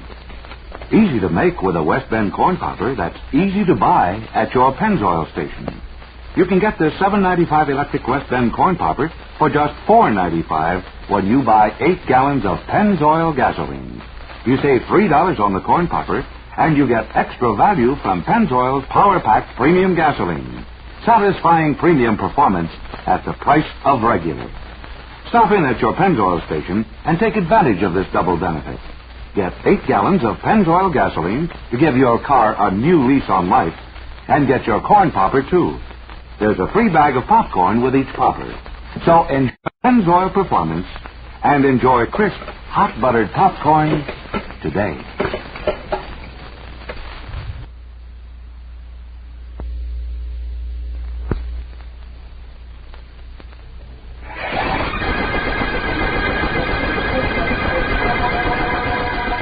This is District Attorney Markham.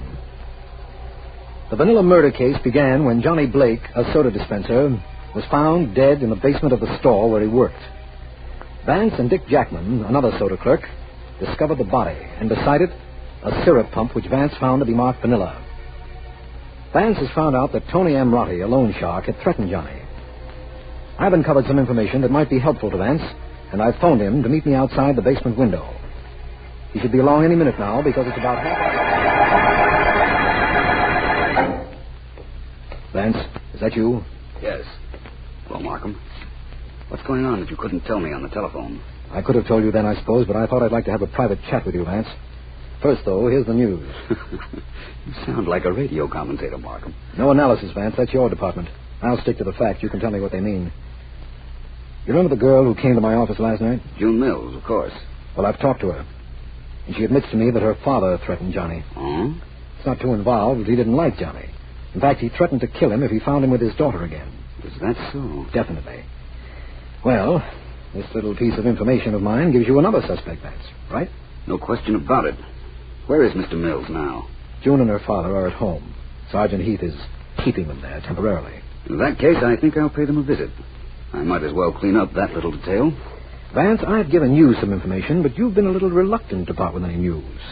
Have you made any progress at all in this case? I think so, Markham. In fact, I can tell you with every confidence that when I return from the Mills house, I'll tell you who murdered Johnny Blake.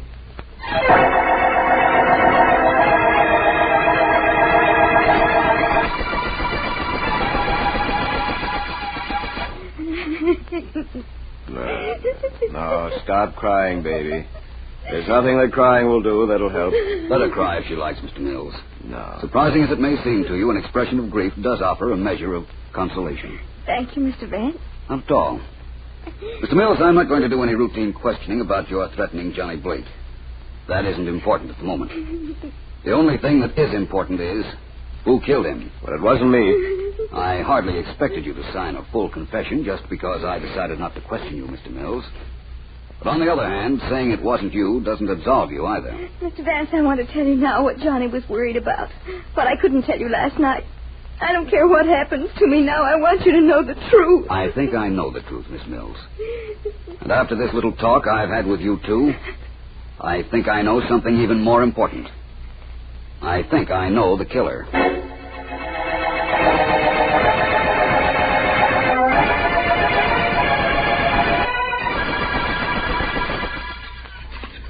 I'll have it Large strawberry soda, no ice cream, and a bacon and tomato on toast, please. Right. Stretch of strawberry. Peach tea down. Thank you. Oh, hello there, Mr. Vance. Something I can serve you? No, thank you, Dick. Not right now. Listen, you've been very helpful to me. Would you do one more thing, please? Well, if it'll help, count me in, Vance. It will help. I want you to borrow $50 from Tony Amrotti. Mr. Vance. No can do. But you said you'd help. Tony wouldn't lend me a dime. Don't believe me, ask him yourself. He's sitting right over there at the corner of the counter eating ice cream. Vanilla, of course. Match? So Tony won't lend you any money, Dick? Nope. Don't ask me why. Isn't as if he was afraid he wouldn't get it back. Tony's got his own way of collecting, you know. Yes, so I've learned. Well, thanks just the same, Dick. I think I'll have another talk with him. Good enough. See you around, Mr. Vance. Hello, Tony. Hi, Mr. Vance. Might over and have some ice cream. I'm coming over, but not for that reason. Come on, there's a stool right here, just waiting for you. Sit down. Thank you. Tony, I understand you lend money to anybody with or without security. That's right. That's a little illegal, isn't it? I mean, at the rate of interest you charge. Maybe. Only there ain't no such thing as a little illegal, is there, Vance? I suppose not. Tony, inasmuch as you lend money to anybody, why won't you lend any to Dick Jackman? That soda jerk over there? He's a bad boy, Vance. He forgets to pay back. And if you start putting any pressure on him, he'll yell for the cops. And you don't like that, eh, Tony? Look, if you was in my line of work with you, that's the only risk we take in this racket. If the guy don't scare, we're sunk. If you've never lent Dick any money, Tony, how do you know he's a bad risk? Information. I got information about 6 months ago on that guy. He owed a bookie half a C for 5 months and only paid him a month ago. Half a C? Half a century. Century's $100. I know. Let me understand something.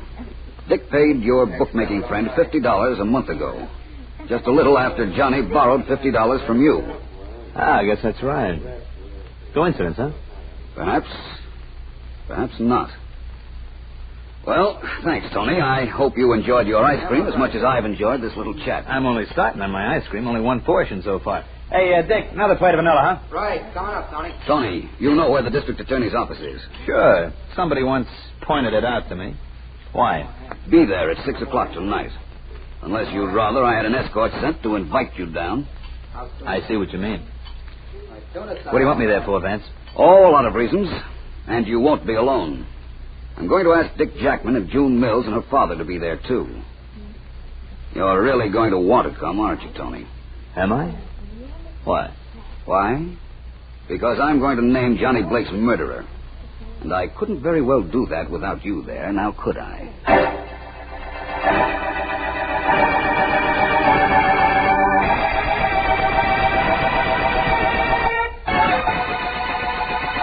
I'm sorry you all are being kept waiting, but Mr. Vance is due here in a moment. He stopped by to see Sergeant Heath at police headquarters to get the results of some fingerprints we were checking. Is that why our prints were taken when we came in here, Mr. Markham? That's right, Mr. Mills, yours, your daughter's, and Dick Jackman's. We already had Tony's, didn't we? Don't be so proud. Cops in 6 cities have got my prints. Maybe 7. Let me see now. Yeah, it's 7. Hey, Mr. Markham, can I send down for some ice cream? No, not at the moment, Tony. Ice cream. All I hear all day is ice cream. I'd like to forget that for a while if it's all right with everybody. Listen to him. The kid's getting nerves. Right, Miss Mills? I don't know. I don't know anything anymore. Good evening, all. Oh, here's Vance now. Hi, Vance. Well, I see that all our invited guests are present, Markham. Yes, they are. Thank you all for being here. In a few minutes, I promise you, 3 of you may leave. Now let me bring you all up to date on some details, please. Any way we could stop you? No, Tony, I think not. To begin with, when Dick Jackman and I found Johnny's body, it was lying in the corner of the basement, quite a distance from the stairs. So far, in fact, that Dick wasn't quite sure it was Johnny at first. That's right, Mr. Vance. Dick and I saw the murder weapon at the same time, the vanilla syrup pump. I didn't know what it was at first, but Dick identified it for me. That's right, too. What he didn't know, and what I didn't know then, was that there were fingerprints on that pump. Fingerprints of the murderer. All I know is they ain't mine, unless this is a trick. They aren't your prints, Tony. You see, the fingerprints on the syrup pump are Dick Jackman's. Why not? I handle that pump a lot. Isn't that reasonable? Yes, but you didn't handle it this morning. You had just come to work, remember? And the pumps were downstairs in the basement to be scrubbed. You've got your fingerprints on it when you hit your friend Johnny Blake on the head. Oh, no. You can take him, Markham. Oh, no, he can't. Nobody takes me. Nobody gets me. Quite a wallop you had, Tony. Yeah. Tell that to your friends, will you, Vance? Good advertising. What a chump this Dick Jackman was. Left fingerprints. I'm sorry to have wasted your time in this case, Vance. Inasmuch as there were fingerprints, it actually was nothing but a routine police case. That would be true, Markham, except that there were no fingerprints. What? I beg your pardon? I made up the detail of the fingerprints merely to force Dick into making a break. You see, I knew he was our murderer. You knew Dick was the murderer and there were no fingerprints. How? Just think over the facts for a moment, Markham, and you'll know how I knew, too.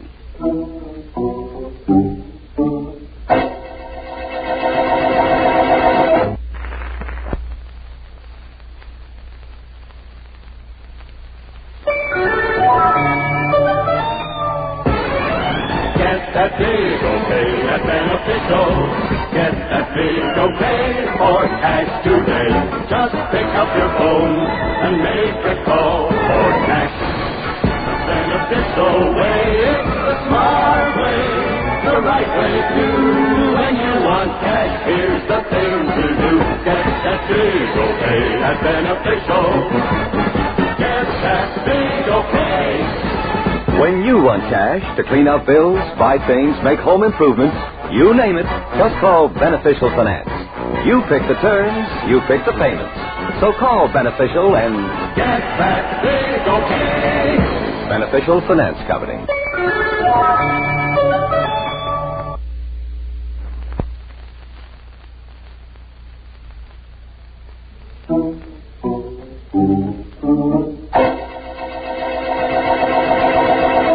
Well, Markham, where do you want me to begin? Now that our three other suspects are out of the office and Mr. Dick Jackman is in Sergeant Heath's hands. I like my explanations slowly, Vance. Start with the motive, please. Motive? Money. You see, when Johnny Blake borrowed money from Tony, he actually borrowed it for his friend, Dick Jackman. How did you find that out? It added. Tony told me that Dick paid a 6-month-old debt shortly after Johnny borrowed money from Tony. I'm beginning to understand. When Tony demanded money from Johnny, Johnny went to Dick and insisted that Dick pay him the $50. Dick couldn't pay it, knew he was in a spot if Johnny talked, and he had to do something desperate. He had to, and he did. Let me see now. On his way to the store the morning of the murder, he passed the basement window and saw Johnny working down there. He broke the window, jumped down, and hit Johnny with the pump Johnny had just finished cleaning. Exactly. Then he climbed out the basement window and came in the front entrance to work. I see. Well, I'm satisfied about the motive. Now tell me about the clue. The clue was there when I found the body, only I didn't realize it at the time. Markham, Dick and I were 15 feet away from Johnny's body and the syrup pump. But Dick knew it was a vanilla syrup pump. The only way he could have known is if he'd used it to kill Johnny. That's right. It was too far away to see the lettering on it, wasn't it? Of course, and in the maze of complicating details, I overlooked it. Temporarily, of course. When I thought back on the case, I realized what an error Dick had made right at the very beginning. I'm glad you did, Vance, because it was an error at the beginning that brought us to the end of the vanilla murder case.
The Martin and Lewis Show.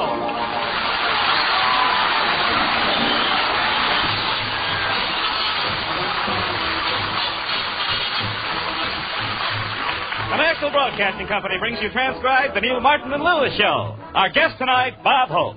And featuring Flo McMichael, Mike Roy, the Martingales, Dick Stabile and his orchestra, and starring Dean Martin. What a day this has been. What a rare mood I'm in. And Jerry Lewis. I don't get no music.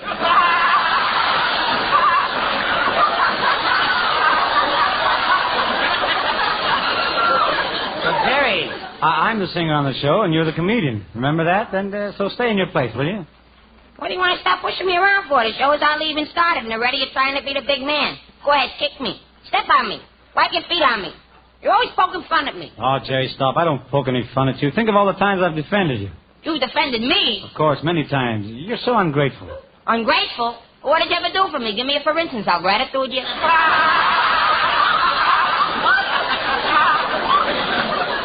Bad enough I found out tonight that 70-30 isn't an even split. Let's get back to that 60-40. What do you say? Okay, sure, Jerry. Whatever you say, pal. If you want 60-40, you get it. Now, is it all right if I go ahead and sing a song? You don't mind to give me the 60-40? No, it's all right. It's like this, you said, and it's easy. Not even a word. Go ahead, sing 3-4 notes.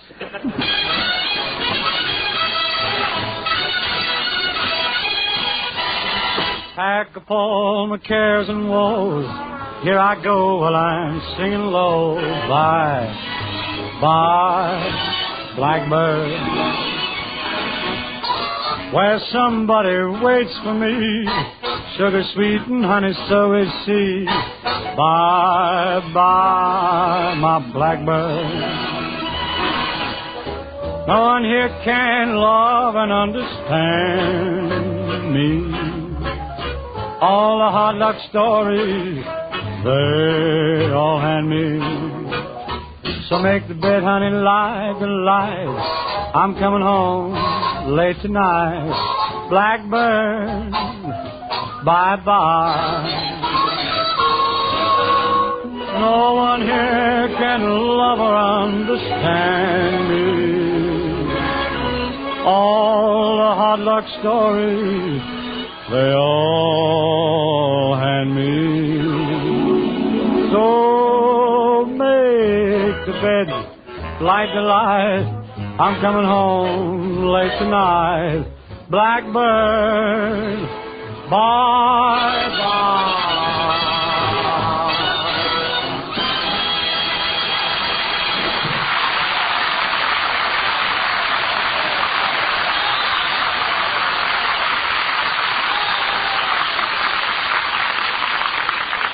As you know, ladies and gentlemen, Dean Martin and Jerry Lewis are two young men who overnight have become the nation's comedy hit.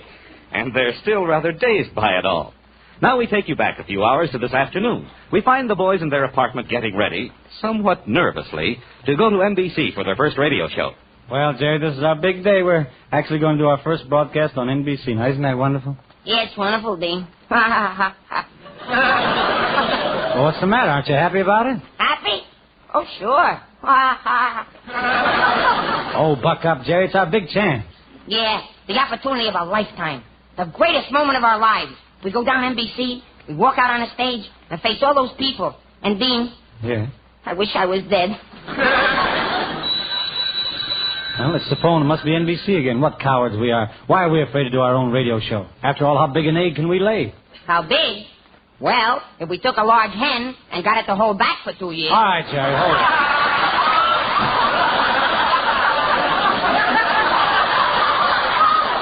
Oh, we've been acting like two frightened mice all day. We've got an ironclad contract to do the show. We've got to talk to NBC sometime.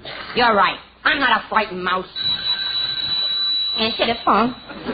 Oh, come on, Jerry. You answer it. Dean Martin, I will tell you why I will not answer the phone. Indubitably, that call is from NBC. And it is indubitably they want to know where the HECK we are because they are spending thousands and thousands of dollars and money to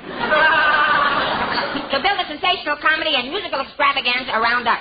And if they think we are that important, why don't they call us? Jerry, they are calling us. Who else could it be besides NBC? Who else? Well, it could be a wrong number, a quiz show, Hey, a quiz show. They give you money just for answering a few questions. Give me that phone. Hello, 1492, Marie Antoinette and sulfuric acid. Ship the money.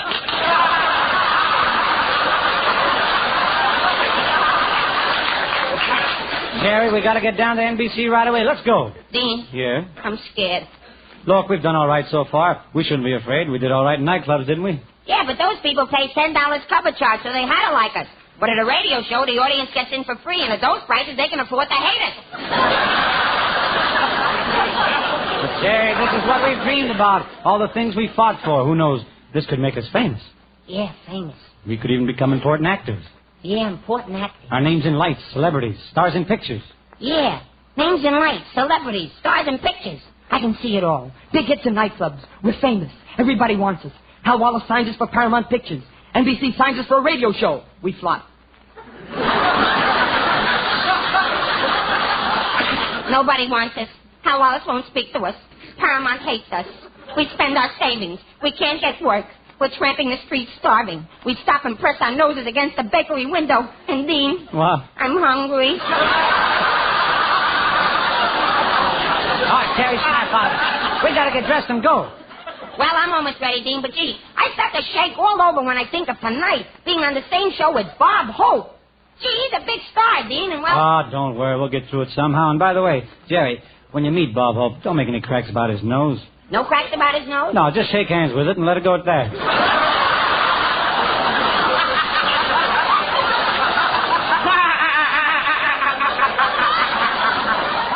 Shake hands with it. Hey, that was a sterling one.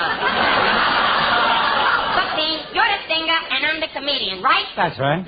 You're supposed to sing and I'm supposed to tell the jokes and get the laugh. And yet you just told a joke and got a big laugh. Don't do it no more.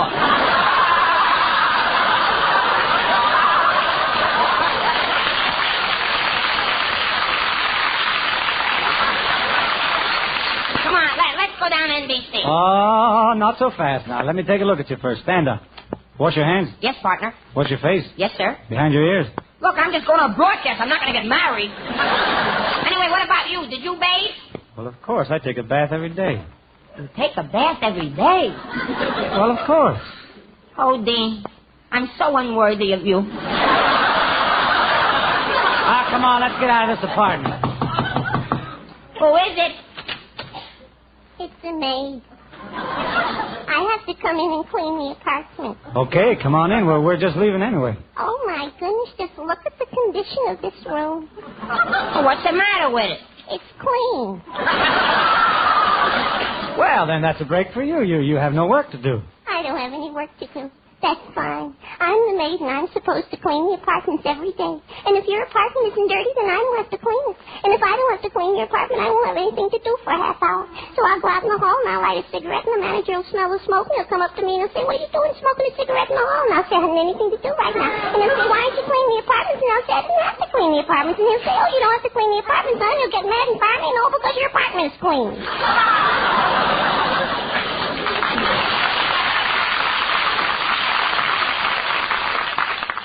It's people like you who cause unemployment. Miss, there's one thing I don't understand. What's that? Are you for real? Oh, miss, we're not trying to get you fired. Do the best you can. We have to leave, so come on, Jerry, let's go. Okay.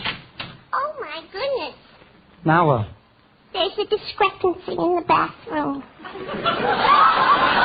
A what? One of you has to get married. The towels say his and hers, and you're a his and his. Well, okay. Look, just put in two hises, and that'll fix it. Oh, it's not as simple as that. If I give you another his, then I'll have an extra hers. And at the end of the week, I'll have 148 hises and 149 herses. And the manager won't know why there's more herses than hises because we don't know how many there are in the building anyway. Okay, take all the towels out, all of them. From now on, we'll dry on newspapers. My, you're odd people. We ain't odd. We're entertainers. We're Martin and Lewis, and we got a radio show to do in a few minutes. Oh, you're on the radio. What do you do? Well, one of us is a singer. And the other guy's the funniest comedian you ever heard. Tells big jokes, kills the people, gets big laughs, and he screams, and people laugh, and he's so funny. which is which? All right, come on, Jerry. Let's go to NBC.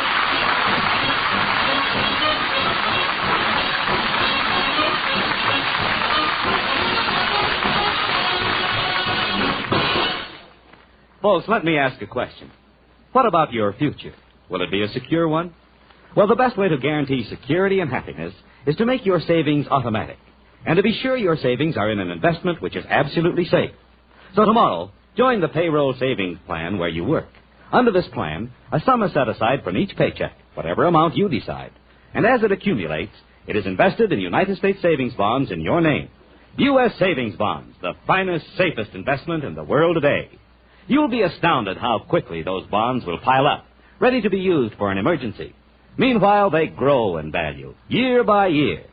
So see about the part payment payroll savings plan tomorrow. Or, if you are your own boss, ask your bank about the bond-a-month plan. Either way is a sure way to a happy, secure future. And you'll be joining with 80 million other Americans who are already shareholders in the greatest country on earth. Buy United States savings bonds.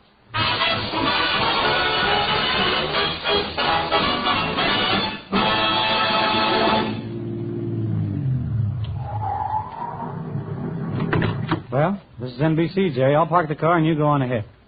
I'll wait for you, Dean. Oh, what are you afraid of? Buck up, Jerry. I never saw anyone so timid as you are. I can't help it, Dean.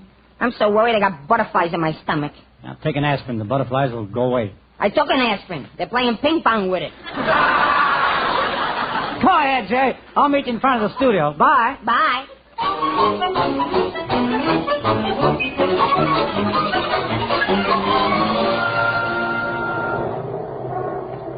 Stand in line, folks, for the Martin and Lewis show. The line will move inside the studio in a few minutes. Come on, Myrtle. Let's get in line. All right, Louise.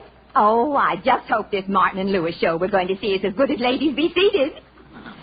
You know, Myrtle, they've got the cutest comedian on Ladies Be Seated. Really? What does he do? He pulls the chairs out from under him.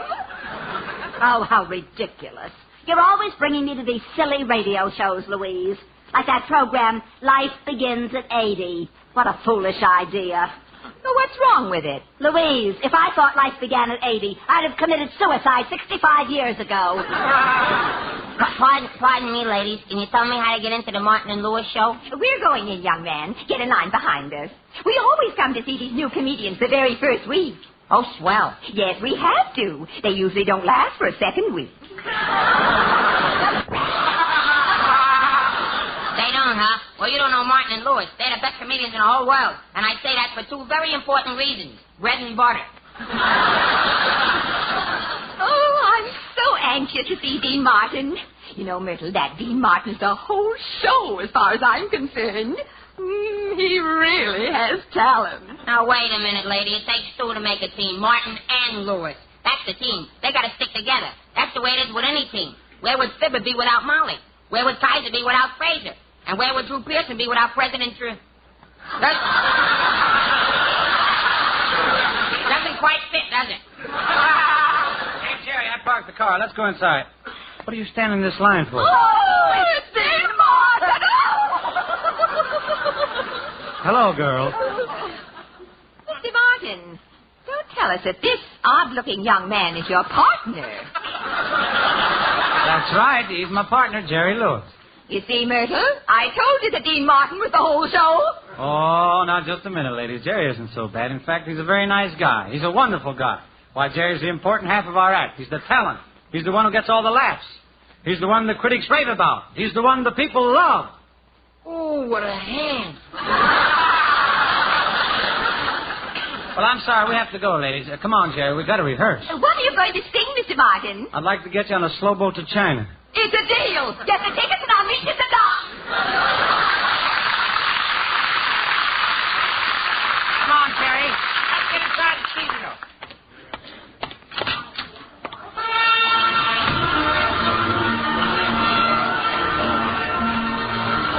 Here's Mr. Martin now. Step right up to the microphone, Mr. Martin. We're ready for your song. Yeah, you sing, Dean, and I'll lead the band.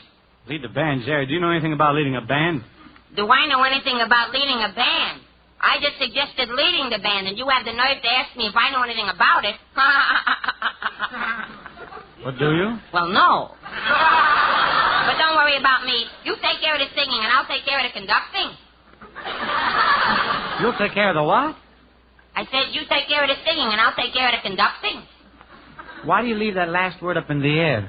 It's the end of a sentence. You're through with it. There's a period there. You don't need it anymore. You would say, I'm going to the corner, not, I'm going to the corner. I mean, who talks like this? Well, you talk the way you want. I talk that way because, listen. Okay, Jerry, if you're going to lead the band, go ahead and lead it. All right, men. 1, 2.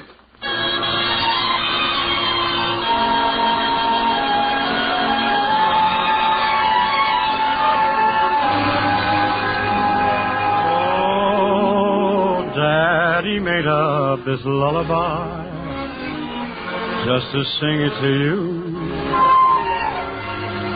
Soon as you learn this lullaby, you can sing it to your dolly too. Ta-da-ta-la-da-ta-la. Play peekaboo with a star. Hush by baby when shadows creep. Dreamland is not very far. Ta-da-ta-la-da-ta-la. Just like the angel you are. Rock-a-bye, baby, now you're asleep. Ta-da-ta-la-da-ta-la. Ta-da-ta-la-da-ta-la. Ta-da-ta-la-da-ta-la. Play peekaboo with a star.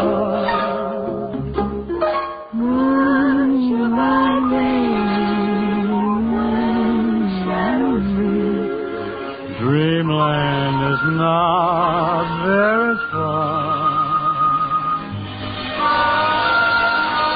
Ta-da-ta-la-da-ta-la.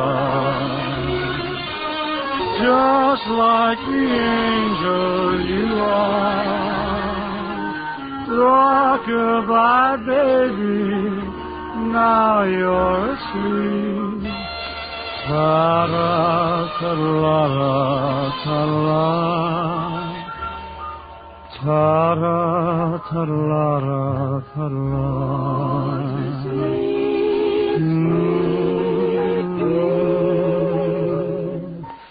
Go to sleep.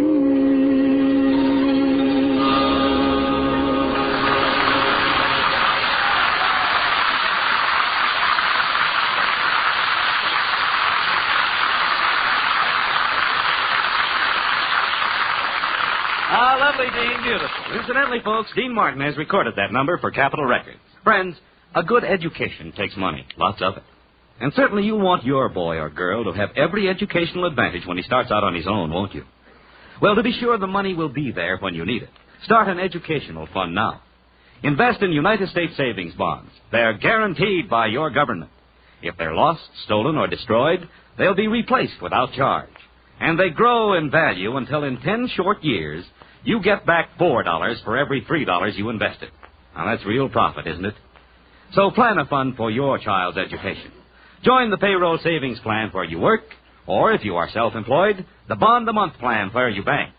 A steady investment in savings bonds now will ensure your child's college training in the future.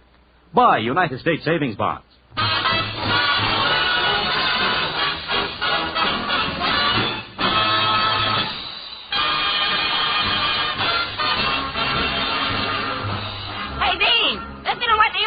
Playing. They shouldn't do that. Well, why not, Jerry? Sounds like a Bob Hope show. Hey, Dick. Hey, Bill, hold it. This is the Martin and Lewis show starring those two sensational partners. Bob Hope and Swan Soup.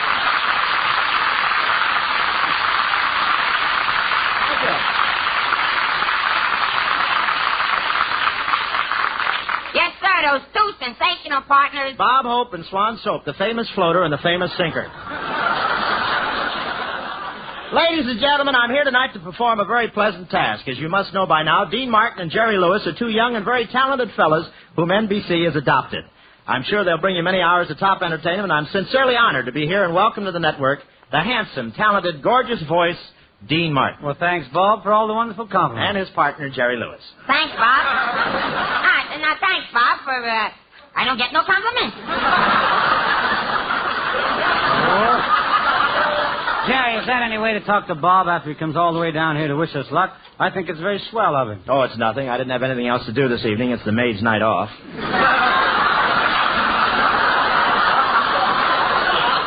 But I know how it is when you're starting a new show. It seems like only yesterday that I was worrying about my radio program. In fact, it was only yesterday. Well, we really appreciate this, Bob. We figured we need plenty of help to succeed in Hollywood. Oh, I'm sure you're going to be very successful, Dean. Well, how about Jerry? Yeah, how about that?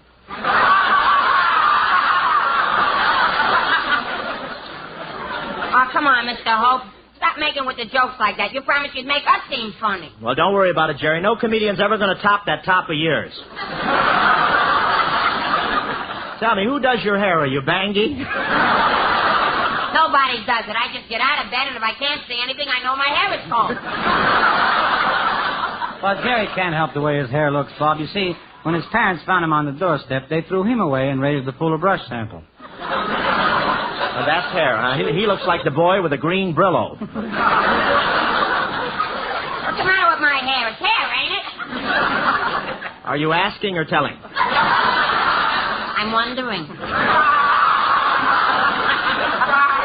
Well, there's nothing wrong with it, and it's just that you look like you're standing with your back to a high wind. It just grows that way, and I'm not standing with my back to any high wind. On the contrary.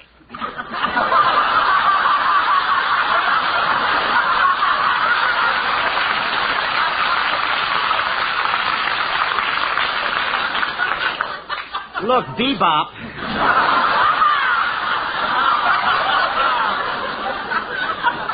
Were you born, or did your mother miss a question on truth or consequences? Listen, what's wrong with it if I happen to like my hair rather short? Rather short. What does the barber use, scissors or sandpaper? Oh, the barber uses scissors, but he works from the inside. And he sings, too, you know. Can I go now? Anytime.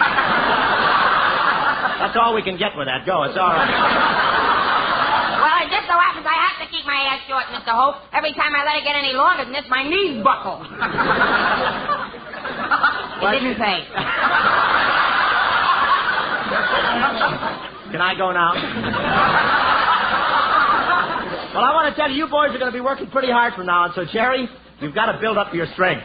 What do you suggest, Mr. Hope? Put something in your pot, boy.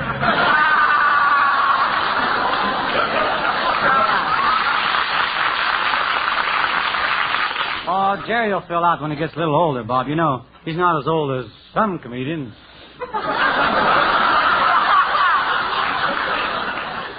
Got another high wind here.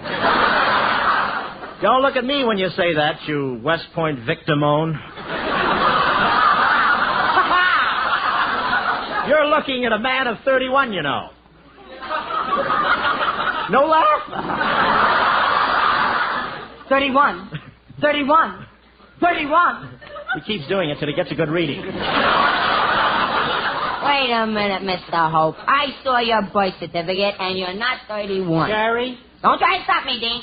The birth certificate said born in 1910, and this is 1949. You're not 31. You're 35. Thank you, Joel Kupperman. Nice counting. Did you hire an income tax man this year, or are you leaving us soon?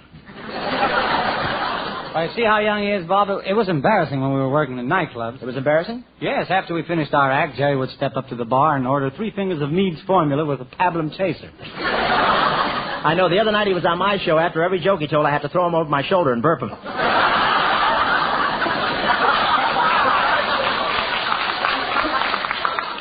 Now listen, you two. It's all right for you to stand there and vituperate my adolescence. But I will have you know that Gerald Lewis is capable of exuding as much sophistry as anyone else.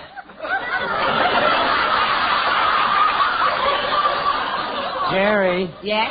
Your safety pin is unfastened again. Yeah, and you can see the inside of your head.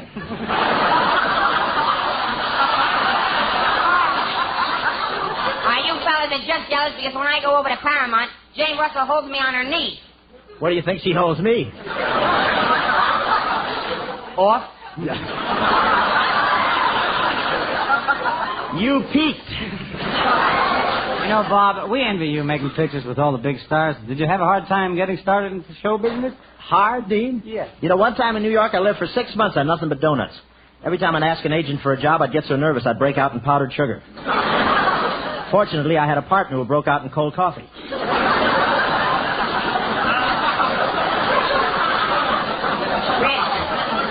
Really, Bob, we'll always remember one thing, though. You were so wonderful to us when we first came to Paramount, when we were poor and hungry. Why, we couldn't even afford to split one of those 50-cent box lunches. Oh, it was nothing. Nothing? You call it nothing making us a special one for a quarter?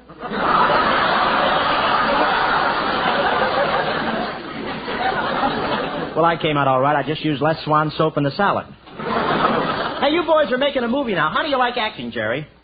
Oh, it's great, Bob. What scenes I have, what lines I deliver, what emotion I portray. Why, one scene I say, saying...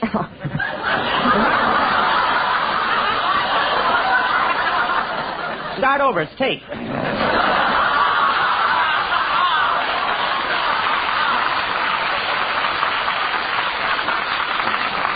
Crosby starts 10 times a night. Go ahead.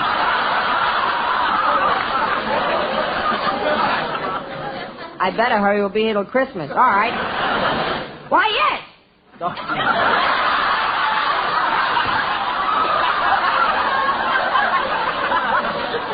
Now, really, in one scene, I say to the girl, Bob, I say... The world may think of me as a nobody, but Gwendolyn, in your arms, I'm a bird soaring up in the blue. I'm a flower pushing up my head through the soil. I'm a moth floating helplessly into your burning flame. Boy, that's emoting, isn't it? How do you like that, Bob? Hello, Mort.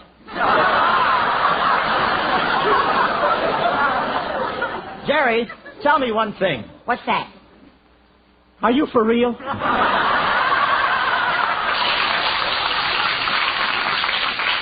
You just wait a minute, Mr. Hope. That's my line. I don't care if you are Bob Hope. No comedian's supposed to steal another comedian's lines.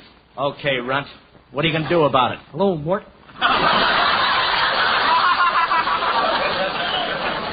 Say, Bob, we saw you in a picture. No kidding. With Dorothy Lamour tonight. It must be exciting working with her. Oh, it's nothing, really. My Adam's apple ought to stop jumping any day now.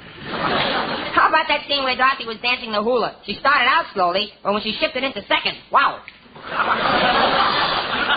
You should have seen the part they cut out. She was in overdrive. You know, I bet that film is still flopping around on the cutting room floor. Yeah. I get the good one. Yeah.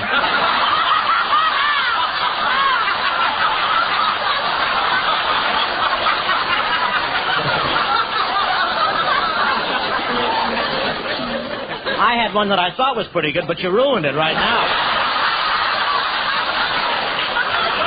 Would you mind trying your line once again? All right. You know, I bet the film is still flopping around on the cutting room floor. Yeah, only last week they finally beat it to death with a stick.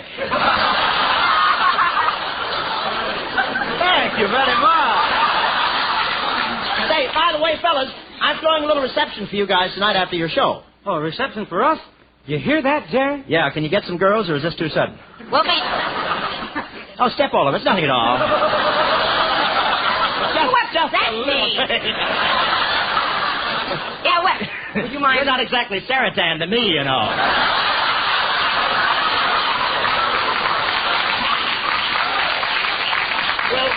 Will you please read Lampshade Head? No, I'm sorry. You can cut that line out, too, I guess, too, huh? Yes! Oh, my... We'll be there, Bob. The kind of girls we know nothing's too sudden. Bye.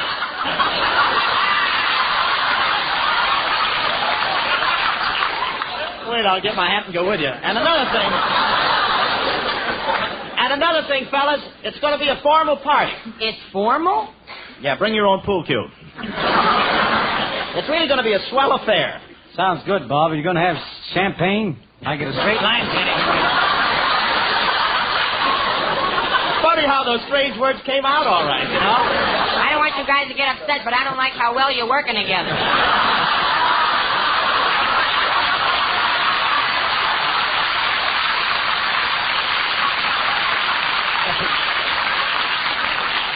Don't worry, I can never match that hair. I'm having trouble growing it back here now. Would you mind feeding me again, if you don't mind? Sounds good, Bob. Are you going to serve champagne? No, I couldn't get any champagne, so I'm serving 7-Up and Coke. Nobody will know the difference. Wait a minute, Bob. No one would take 7-Up and Coke in preference to champagne. I would, but I'm only 22 years old. What do I know? This kid's really going to live tonight. At midnight, he'll be drinking Ovaltine from Margaret O'Brien's slipper. Well, it's awfully nice of you, Bob, to invite us. I'm sorry. Please.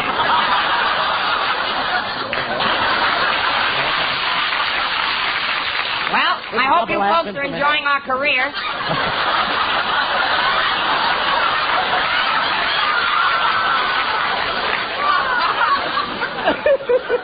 Well, it's awfully nice. It's awfully nice. I'll get this line in yet, boss. I hope you have it right when you get your chance. Go ahead. It's awfully nice of you to come over for our hour show. Invite us to your party. Who's going to be there? We'll need an hour to hatch this thing. Where are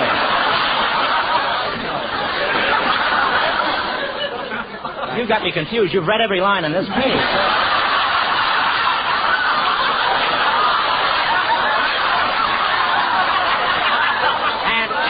And after looking it over, you can have them. Now try this one. May I ask a question? I didn't get your name.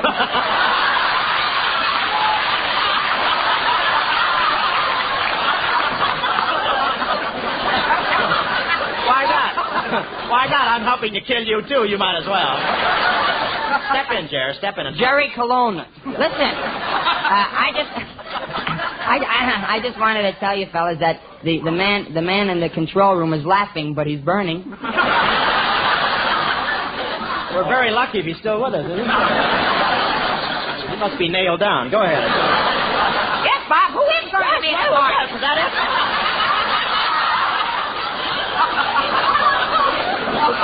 This may put Mortimer out of business, you know. What'd you say? I'm sorry, Dean. I didn't mean to ignore you. I just said it's awfully you nice. Sing like mad, don't you? Where would you say? Right now, I wish I were singing. Look, it's awfully nice of you, Bob. Yeah. There, that's you. To invite us to your party. Now, who's going to be there? Oh, I've asked lots.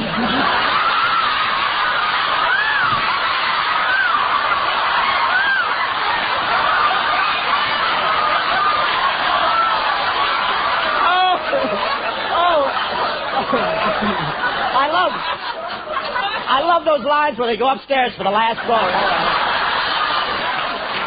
So long, goodbye.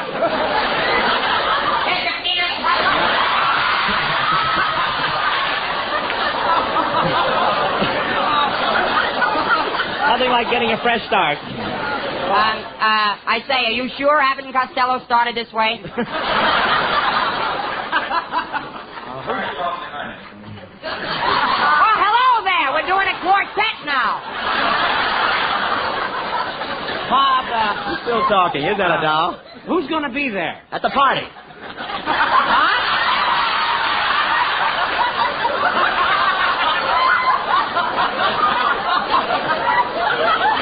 Oh, they're going to do a lot of... Here we go. All right, let's go. Well, I'll tell you. All right, why don't you read your line just for tape? It's awfully nice of you, Bob, to invite us to our party. Who's going to be there? Oh, I've asked lots of important people. The only thing is, does Jerry know how to act at a party? Do I know how to act at a party? Why, one time in the back room of a barber shop... Jerry! The ad-libs get more. Mighty quiet here. I'm only waiting for the cue. I'm not moving, brother. Jerry, hold it. Wouldn't it be funny if this was an audition?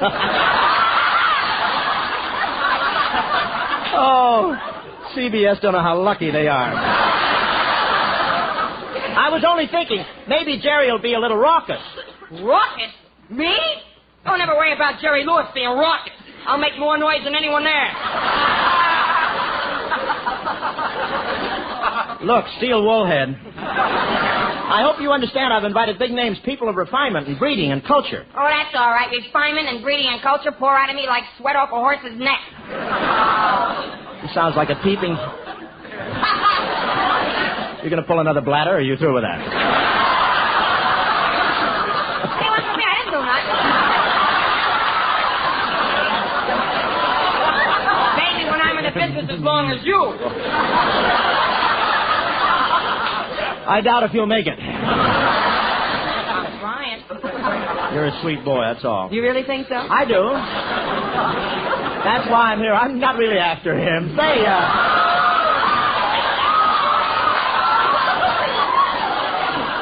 where are we? Where'd we stop? You know? I don't know whether I should go after this line or not. You know, he sounds like a peeping Tom who got his peep caught in a small keyhole. That's what I said. It's going to be quite a party. I asked Cary Grant, Randy Scott, Barbara Hutton. Barbara Hutton, the heiress? Will she be there? Well, no, she can't make it, but there'll be several girls from her store. Hey, Bob, really, I'd like to have a date with one of those big movie stars like Barbara Stanwyck, Elizabeth Scott, or Diana Lynn. You think you can fix me up? Not enough.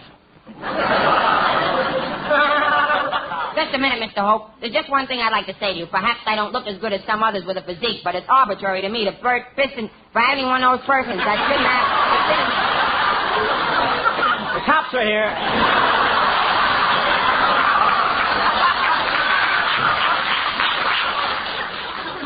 Well, it was fun, radio, wasn't it? Those nightclubs are still going, boy.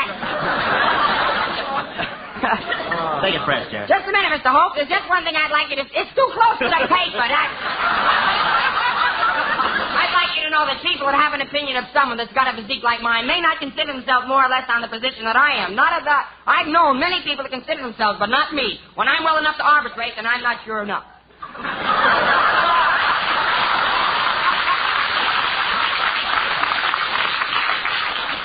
Would you mind repeating that? Yeah.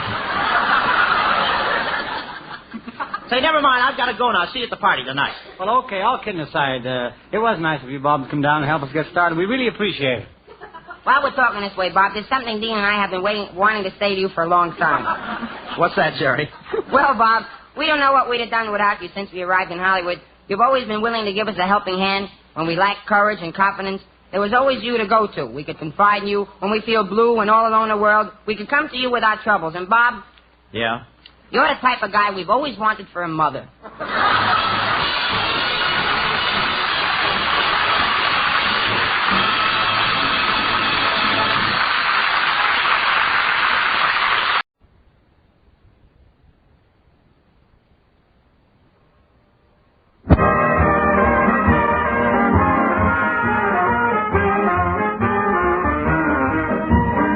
From Chicago, we invite you to enjoy life. Life with Luigi, a new comedy show created by Cy Howard and starring J. Carrol Nash with Alan Reed.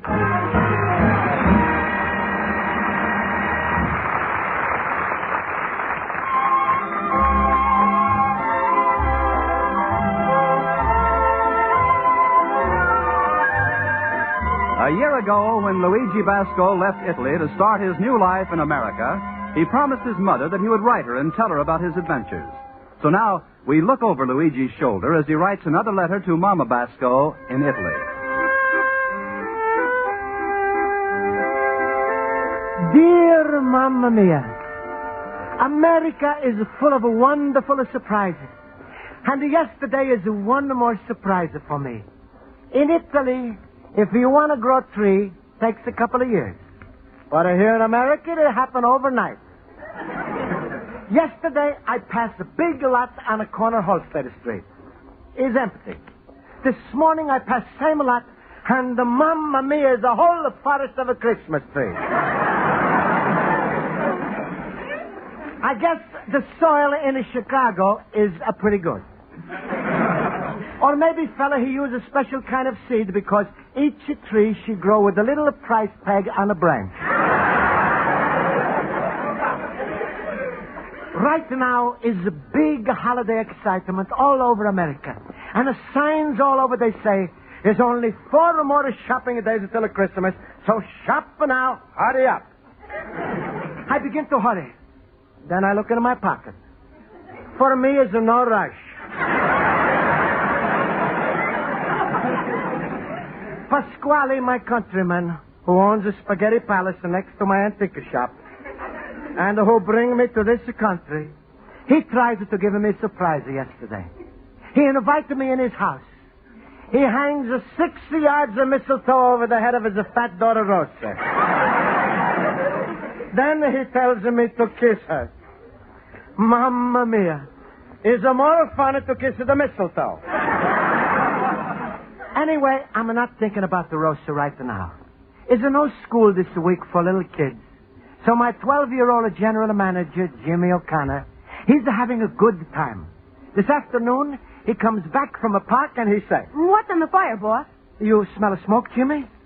I mean, what's cooking? It's a little early for supper. No, boss. I mean, what's doing? Jimmy, please. If there's 3 ways of saying the same thing, say it the right way first time. All right, boss. I'll watch myself. And while you're watching yourself, watch English language, too. Sometimes I don't know which one of us is a foreigner. Okay, boss. Hey, what you doing? What's that book? I'm just to buy what they call a ledger. So for New Year, we start the bookkeeping. What we really need around here is an efficiency expert. Who's that, Jimmy? Well, an efficiency expert is someone who keeps checking on you all the time. Oh. Tells you what to buy and not to buy. And keeps after you to make more money. In America, that's called an efficiency expert. In Italy, it's called the wife. Look, boss, you have to change your business method. What do you mean? Well, like yesterday. You bought a chair for $30, right? Right. And you sold it for $20. Why? Keeps the merchandise moving. But, boss, that's not good business. Take any other businessman around here. I guess you're right, Jimmy. That's the fella on the next block. He buys all the things for $100, $200, sells it for $800 to $900. But, boss, he doesn't sell antiques. He sells used cars. Same thing. All right, Jimmy. Beginning tomorrow, I be good the businessman. No more buying, just the selling. What's wrong with starting today? Because I buy something else today. Oh, no, boss. Oh, yes, Jimmy.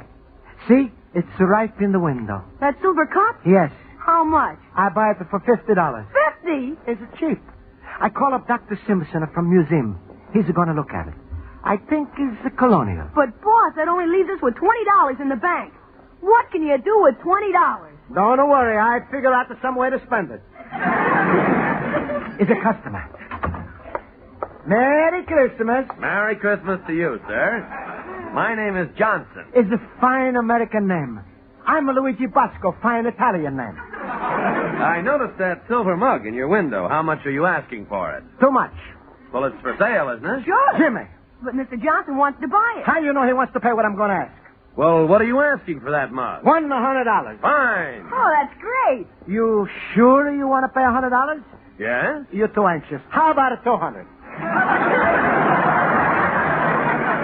But you just said 100. Boss, you can't do that. Why not? Always a fellow who sells, he sells high price the first, and then the customer says a low price. I'm running my business different. I'm a starter with a low price, and then I go up instead of a customer coming down.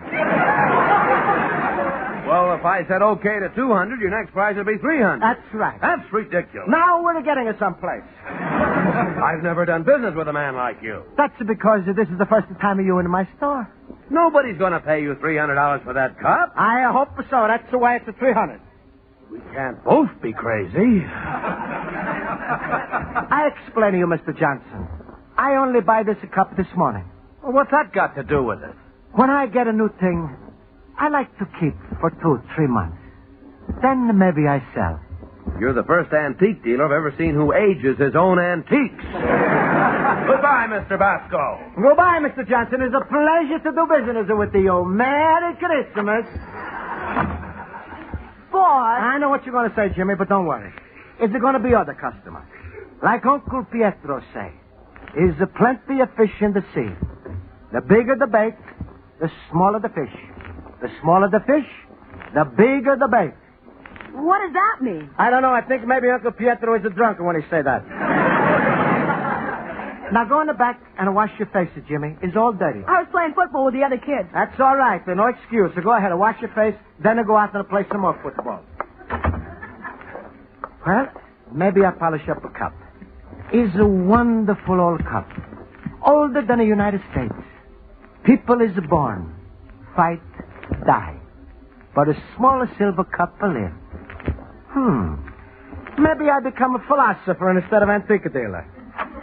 Luigi, my friend. Hello, Luigi. Hello. Hello, Pasquale. Hey, what are you doing with a shave of the cup in your hand? It's an old mug from the time of Jefferson. It looks pretty small for Jefferson to shave as a mug.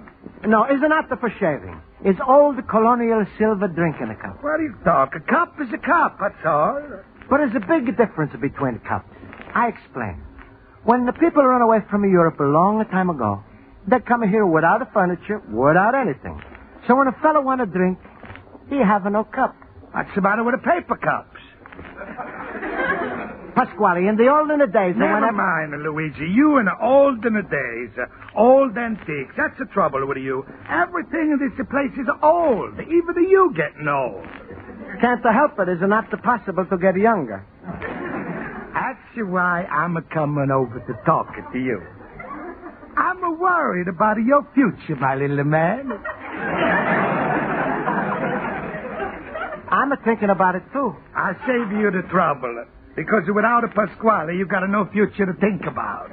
Oh, no, Pasquale. In America, everybody have a future. Everybody except you. Your future, my little friend, is the past. Oh, no, Pasquale. Oh, yes, Luigi. But I'm going to give you big future right now. See this little box? Yes? It's the Christmas present. Thank you, Pasquale. Don't touch. Luigi, in this little magic box is your whole future. It's a magic box? Yes. Don't touch. It's like a Pandora's box. You know who is a Pandora? I meet lots of people in my business. I'm not remembering all of the names. No, Pasquale. It's old Greek story. I explain. Since when do you speak Greek? I explain in English. Once was a Greek lady Pandora, also was a Jupiter. All right, then never mind explain. Here, take the box. No, first I explain. Luigi, take the box. Okay. Now open up.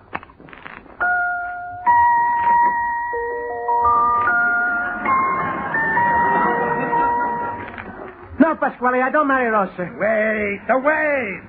See what's inside of the box. Oh. It's wonderful. What is it? What is it? It's a wedding ring. Look at what's written inside. From Luigi. For Rosa. Oh, no, Pasquale, it's not even for me. Take it back. I'm not going to marry Rosa. You're not going to marry Rosa? No. You said a no? Yes. Yes? No. Then here's the 5 cents. What for? You buy a newspaper. What for I need the newspaper suddenly? Because suddenly, Luigi, you need 2 things. Job and a place to live. But Pasquale, I got a lease. Next month is a finish of your lease. But I'm going to pay my rent. Where you get the money? If I don't sell antiques, then you lend me money. I lend you money. Every month I'm lending you money to pay me my rent because you got a lease.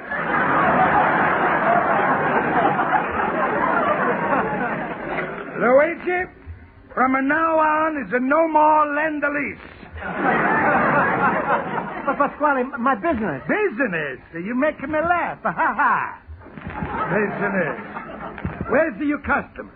Only customer you got is a Greek lady, Mrs. Pandora's or something. Everybody's doing a business. Grocery stores are selling. Department stores are selling. Even the post offices are selling more stamps this year than the last. But you... Business is a little slow right now. Slow is the boulevard to stop. Now, Luigi, my friend, I'm going to do you a big favor. I'm going to throw you out. Then maybe you find a job in some new business. I don't know any business. Then I give you a chance to learn a restaurant business. That's a business. People always eat, and that's a necessity business. Not like antiques. Last night, I have 200 people eating a supper in my place. 200 people? It's against the fire law to have more than 100. Not to when the 200 people is the 200 firemen. All the night long, and my wife, Teresa, she's a cooking, and I'm a carrying a spaghetti, ravioli, minestrone. She's a cooking, and I'm a carrying, and she's a cooking. It's at 2 o'clock in the morning before I get a chance to eat. Was the food good? Who knows? So we go eat at a Chinese restaurant. You make a lot of money last night, huh? You betcha I make money. I make money all the time. But you never gonna make any money. Please, Pasquale, give me a little time. I sell antiques. I advertise in the paper. I'm going to advertise on the radio. Antique business is no good. Maybe I gonna go into other business. What?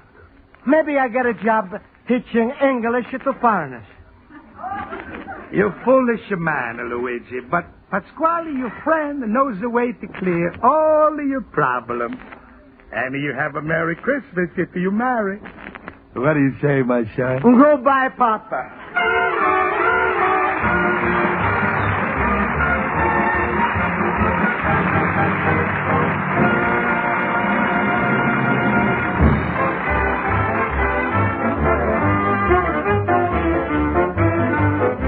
And now for the second act of Luigi Basco's adventures in Chicago, we turn to page 2 of his letter to his mother in Italy.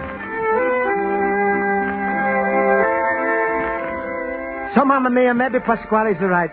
Maybe I know run antique business good.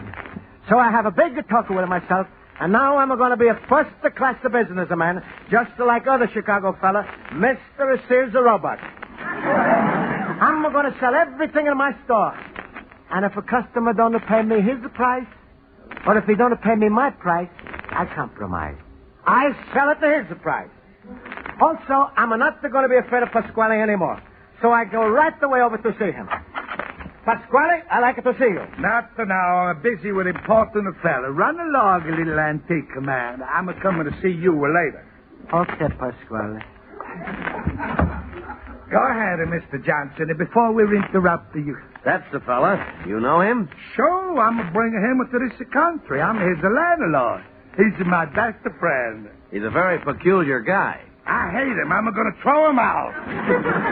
Before you do that, get me that silver cup he has in his window. I'll give you one of my cups, Mr. Johnson. No. I was in there and offered him $100 for it. You want to spend $100 for that mug? Yep. I'll get you all the mugs in Chicago you want, $50 a piece. I'll even go to $125. $125? I bet it don't cost that much when it's a brand new. Well, naturally. The older an antique, the more it's worth. I've done you a couple of important favors, Pasquale, and... Oh, so you helping me with my license? Are you a friend of the judge? I want to give that cup to my wife for Christmas. She's nuts for cups. Mr. Johnson, you go home. I buy it for you. And don't worry. Soon your wife is going to be nuttier than ever. Okay. Now call me as soon as it's in your hands.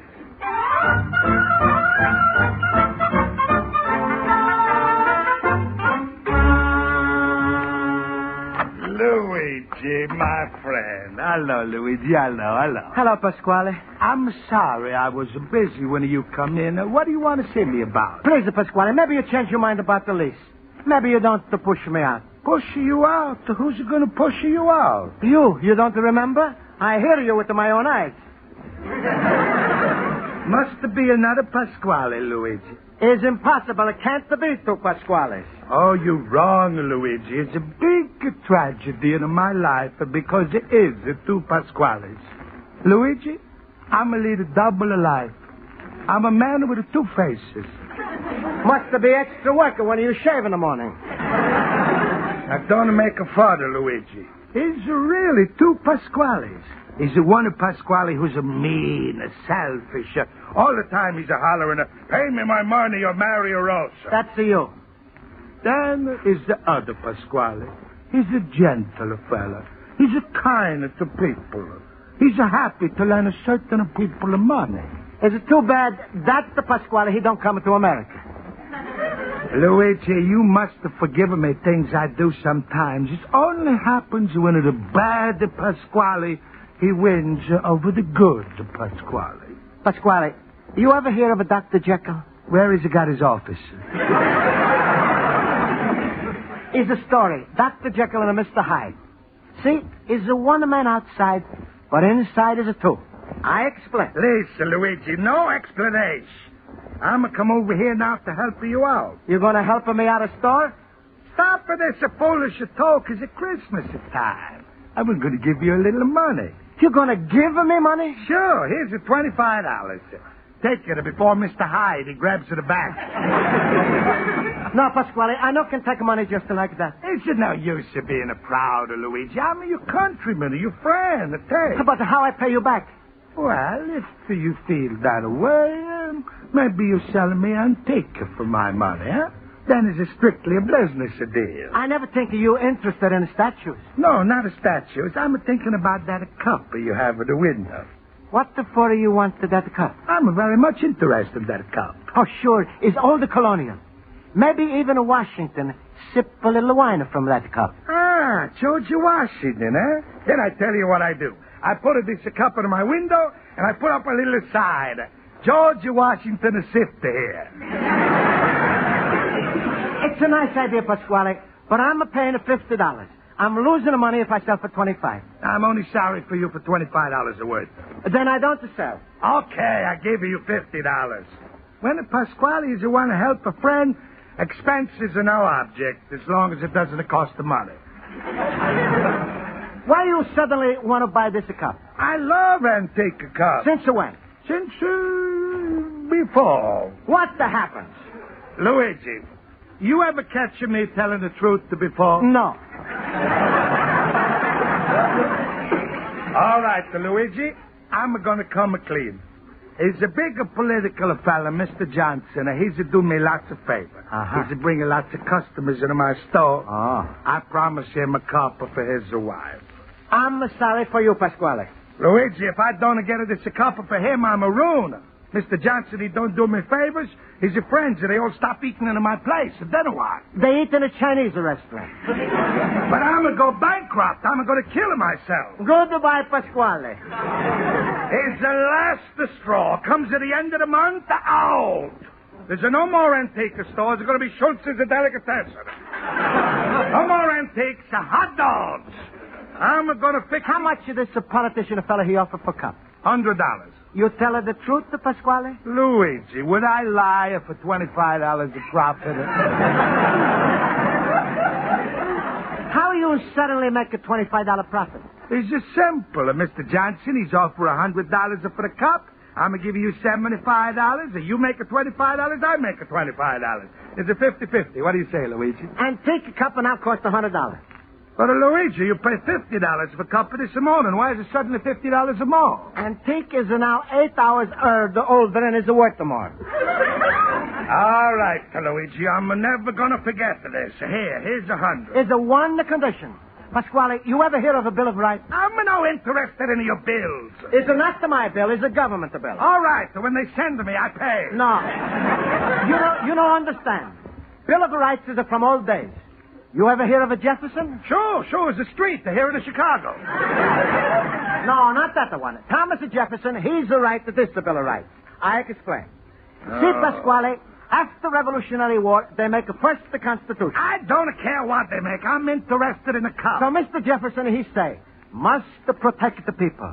Must guarantee... Luigi, when I'm on a history lesson, I'm going to go to the newsreel theater. What's the Bill of Rights got to do with a cup?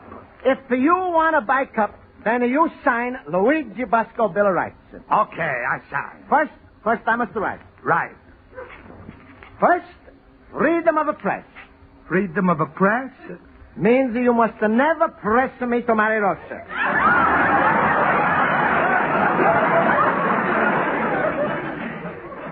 Sign here. Okay, I sign, and now sell me the cup. Next is the freedom of speech. What's that? Means you're free to make a speech to me about anything except marrying Rosa. Luigi, it's a very hard condition. I'm a Rosa's papa. If I'm going to ask you to marry her, who's going to ask you? Sign up, Pasquale.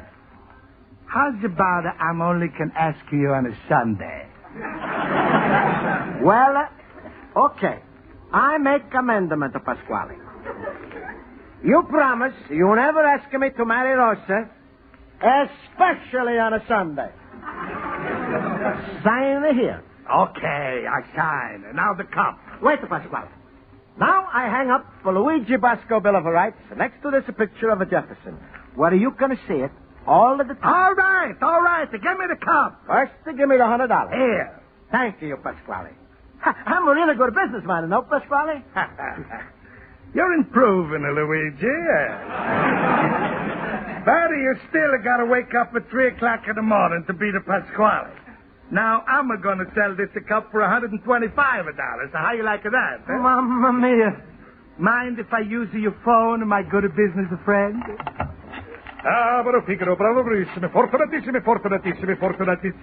Hello, Mr. Johnson? Pasquale, I got good news. I buy the cup for $125, but I'm got to sign my life away to get this. What do you say, Mr. Johnson? Ah? You don't want the cup? Your wife has a new hobby? Collecting $100 hats? No? I'm no angry, Mr. Johnson. That's all right. Goodbye. Luigi, my friend. Well, Pasquale, you still own beautiful antique cup? Sure. It's just what I need for my restaurant. I'm going to serve a 5-cent coffee in a $100 cup. I hope for my customers that they choke. Here, Luigi, buy back your cup. How much do you want for it? What do you mean, how much? The same price I pay, $100. I give you $75, Pasquale. Is now second hand. Luigi! Give me $100. If I'm selling for $100 and buying it for $100, there's no profit. No, I give you $75. Is this your best price? Is it $25 more than I paid for it? Okay. Here. Now, here's the $75. You come in again at some time, Pasquale. It's a pleasure to do business with you. Mr. Bosco? I'm Luigi Bosco. Yes, I'm Dr. Simpson, the curator at the museum. You telephoned me this morning. Oh, yes. It's a pleasure, Dr. Simpson. Where is the cup? It's right here. Oh, yes, this looks authentic. I'll just take it back here into the light. Luigi, who is this fella? It's Dr. Simpson. Is a friend of Dr. Jekyll? He's a curator. What does he cure? Nothing. Then why you call him a doctor? He's a know about antiques. Oh, then he's a cure antiques, huh? This cup looks to me as if it might have been made by Benjamin Bird. Who's this Benny Bird? One of our early silversmiths. Oh, it's a priceless piece, Mr. Bosco. How much? Well, I wouldn't want to say exactly, but I can tell you this. The museum would give a lot to own this one. Here, Mr. Bosco. Luigi, take your hands off of my beautiful cup. So it belongs to you. I'm buying this cup back from you, Luigi. Here's your $75. Oh, no, Pasquale. Every time I sell you the cup is $100, remember? Is it worth $100, Doctor? Well, all I can tell you, sir, is that if you love silver, this cup is extremely precious. Suppose I don't love silver. How much is it worth? I only appraise these items for their artistic value, not their monetary worth. But I would say that it's worth... never mind, Doctor, before Luigi changes his mind. Here's $100, Luigi. Give me the cup. Okay, Pasquale. Now, Doctor, say as much as you like. I'm listening. Oh, you're a lucky man, Mr. Pasquale. Okay, what's your bid? But, Mr. Pasquale... $500? Mr. Pasquale, our museum would love to own this cup if you were willing to donate it.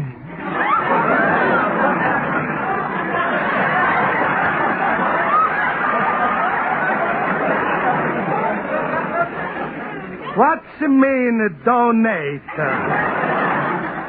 That's for dunking, donate? Is that... No, Pasquale. Donate is the meaning you give the museum the cup for free. Free? What do you think? Pasquale's crazy? Just to think, Pasquale. Every day, thousands of people, they go to museum just to see your free cup. Is there no Pasquale cup there? As you wish, Mr. Pasquale. Well, Please, Dr. Simpson, just 1 minute. Pasquale. I'm not listening, Luigi. Pasquale, inside you now is Dr. Jekyll, and he fights with Mr. Hyde. This fight, I'm a betting on a Mr. Hyde. Pasquale, is a big mistake. You rich fella, you give a museum this cup.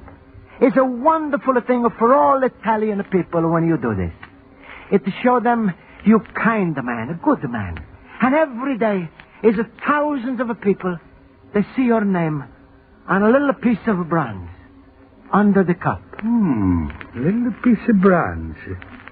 Doctor, maybe next to my name you put something else? What would you like us to add, Mr. Pasquale? Just to say, this beautiful cup donated by Mr. Pasquale, 23 North the Holstead Street, special this week, a blue plated dinner, 2 1/4. Mamma mia!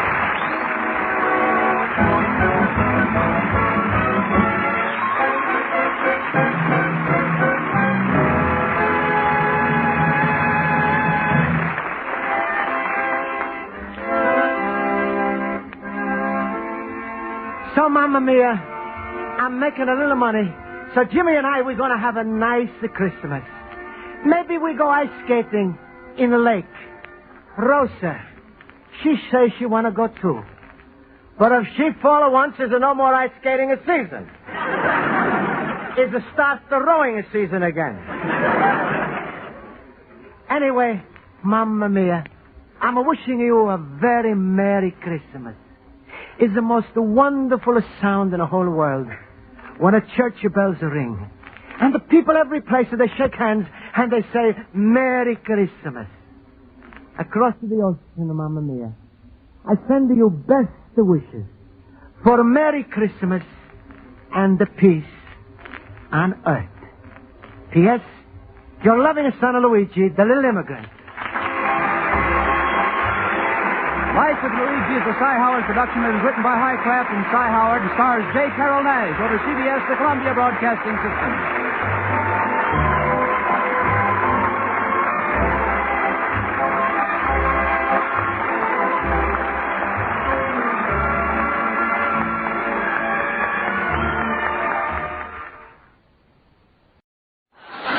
The Johnson's Wax Program with Fibber, McGee, and Molly.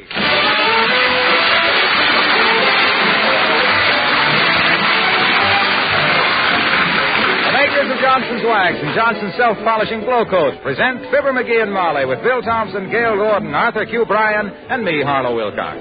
The script is by Don Quinn and Phil Leslie. Music by the King's Men and Billy Mills Orchestra.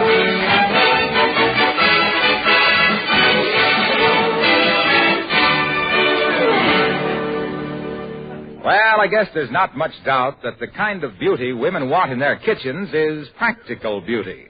Maybe that accounts for the popularity of Johnson's Self-Polishing Floor Wax Glow Coat. The beauty in Glow Coat, of course, is the luster it gives your linoleum, especially now that there's a new glow in Glow Coat, a glow that makes every inch of your linoleum shine far more brightly than before. Well, there's a practical quality in Johnson's Glow Coat, too, and that's the protection it gives your linoleum. It certainly would be surprising if you or anyone could go through the holidays without scuffing up the linoleum surface a bit or spilling liquids when you're washing the dishes. Well, Johnson's Glow Coat, bright and pretty as it is to look at, covers your linoleum with a hard, dry finish that protects and makes it so easy to clean. Ask for Johnson's Glow Coat, the floor wax that now shines with a brighter, warmer glow. Your dealer has the new Glow Coat in the same familiar yellow container with the bright red band. Take some home and see what we mean by practical beauty in the kitchen.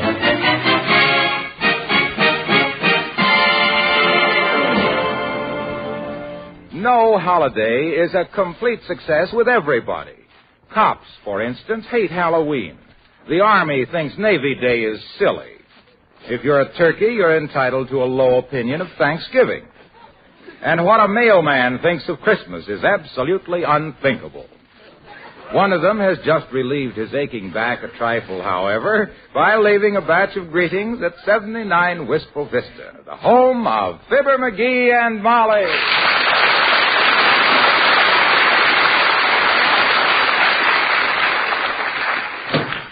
Well, here's the mail, kiddo. Mostly Christmas cards. And hey, you know what? No, what? I wish the mailman a Merry Christmas, and he looks at me like I'd poisoned his dog or something. What goes with that sour puss? Well, what's so merry about Christmas to a mailman? Huh? He starts out holding the bag and winds up the same way. Yeah, I guess that's right. But... Oh, look, a card from Uncle Dennis. Uncle Dennis. Kentucky's greatest booster. Straight Kentucky, that is. What's the card? It's a picture of Santa Claus coming down the chimney upside down. Upside down? Yeah. It says, Merry Christmas and bottoms up, Uncle Dennis. That's him, all right. Boy, the government missed a great bet when they passed him up during the war. What a production man he'd have made. Why? You ever know a guy that could locate a bottleneck quicker or get to the bottom of it faster?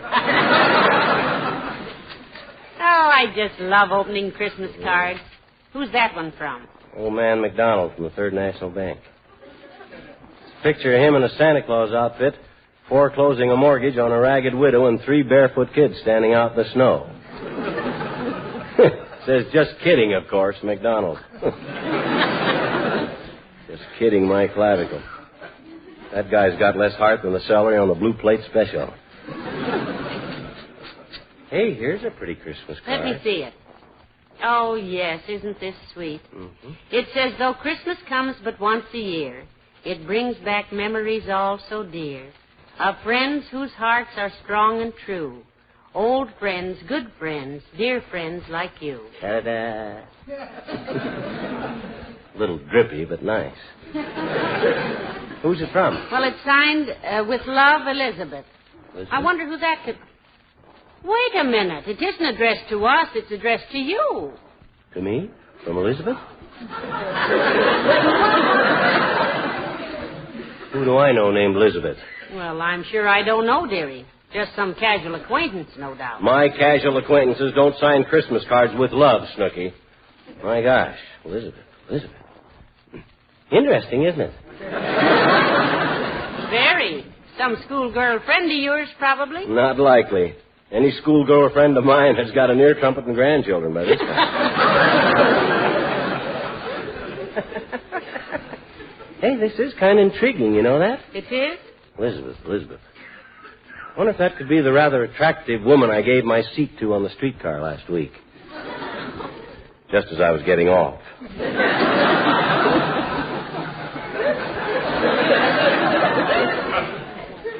No, I don't think so. She called me a lazy slob. Well, now, just don't worry about it, sweetheart. And stop smirking at yourself in the mirror. I wasn't smirking. I was just wondering how I'd look with a mustache. You did raise one once, remember? How'd I look?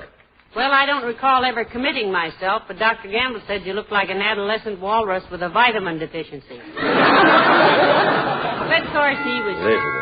Elizabeth. Come in. Elizabeth. Oh, it's Mayor Latrivia, McGee. Hello, Mr. Mayor. Hi, Elizabeth. Hi, Latriv. Hello, Mrs. McGee. McGee. Getting pretty nippy outside. Regular winter weather. Yeah, this is the kind of a day I like, Latriv. Brisk and bracing. Feels good not to have to go out in it. Sit down, Mr. Mayor. Sit down. We're just looking over some Christmas cards. Yeah, I got one here that kind of baffles me, Latriv. I don't know who it's from. Why don't you read the signature on it? Well, he did, Mr. Mayor. It's signed with love, Elizabeth, and himself can't remember any Elizabeth, he says. Got me kind of curious, Latriv. Oh, not that I figure I got any more secret admirers than anybody else, but... Well, you know how it is, getting a card signed love from somebody you can't place. No. That's probably just a mistake of some kind. Yeah. I'd certainly advise Mrs. McGee not to worry about anybody stealing her husband.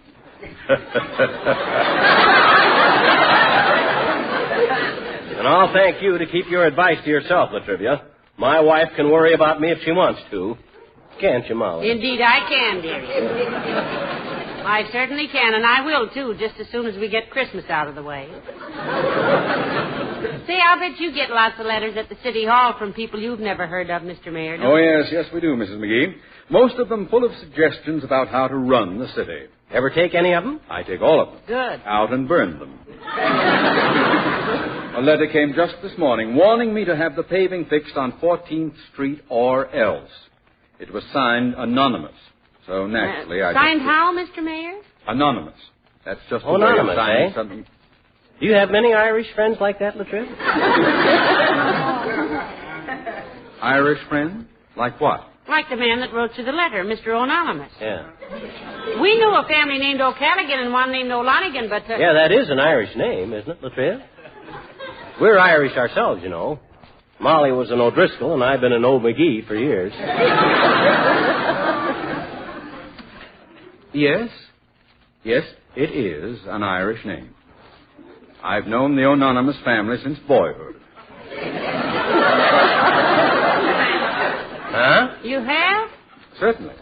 Terence Anonymous was a second cousin to Danny O'Donegan of the Donegal Donegans. He was? Well, that's odd, because I and Molly were merely His trying father was a Finnegan on his grandmother Flanagan's side, but the Flanagans married into the Galligans, and the Galligans got into so many Brannigans with the Donegans that the Finnegans got tired of the shenanigans and said the Galligans were hooligans.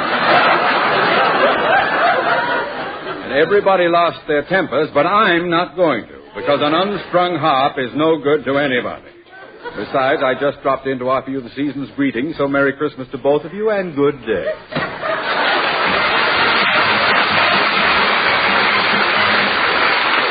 Billy Mills and the orchestra with a medley of Christmas tunes.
Elizabeth.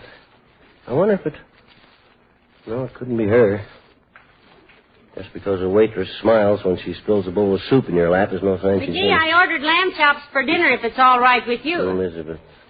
McGee, are you still worrying about that Christmas card? Yeah. Throw it away. Yeah, but my gosh, Mom. Come in.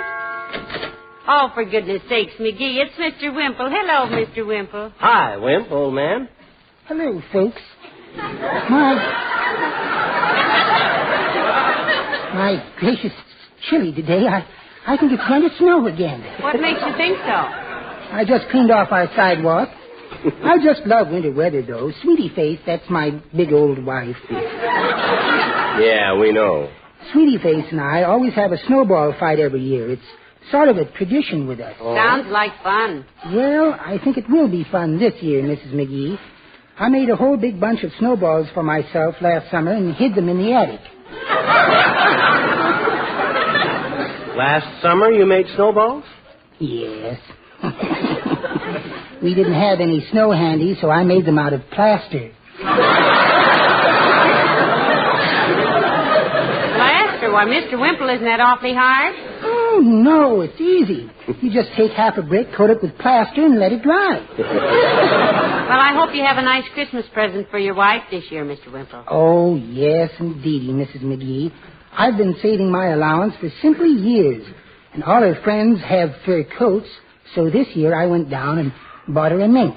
Oh, Heavenly days, a mink. Was she surprised? Oh, indeed she was. The minute I got it home, it bit her in the leg.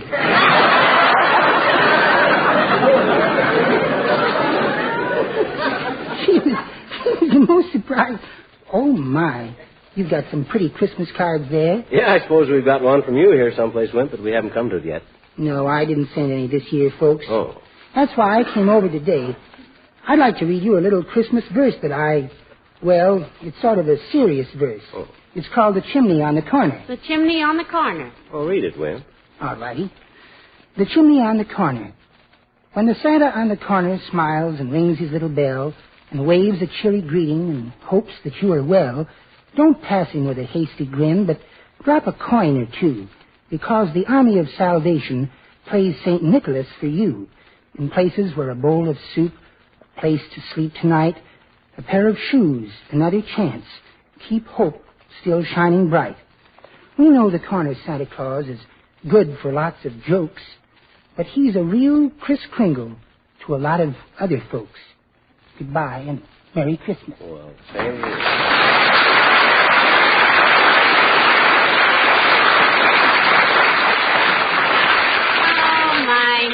Isn't he a nice little man? Yeah, Wimp's okay. Oh, I forgot to ask him how'd he know who sent me this Christmas card if he did. I don't know how he should know, after all, just because... What are you doing? Huh? Oh, I'm just looking at my hair in the mirror. I hadn't realized till today how a little touch of iron gray at the temples gives a man that distinguished look. You notice how much of a wave I'm getting in it. Don't let your hair go to your head, sweetheart.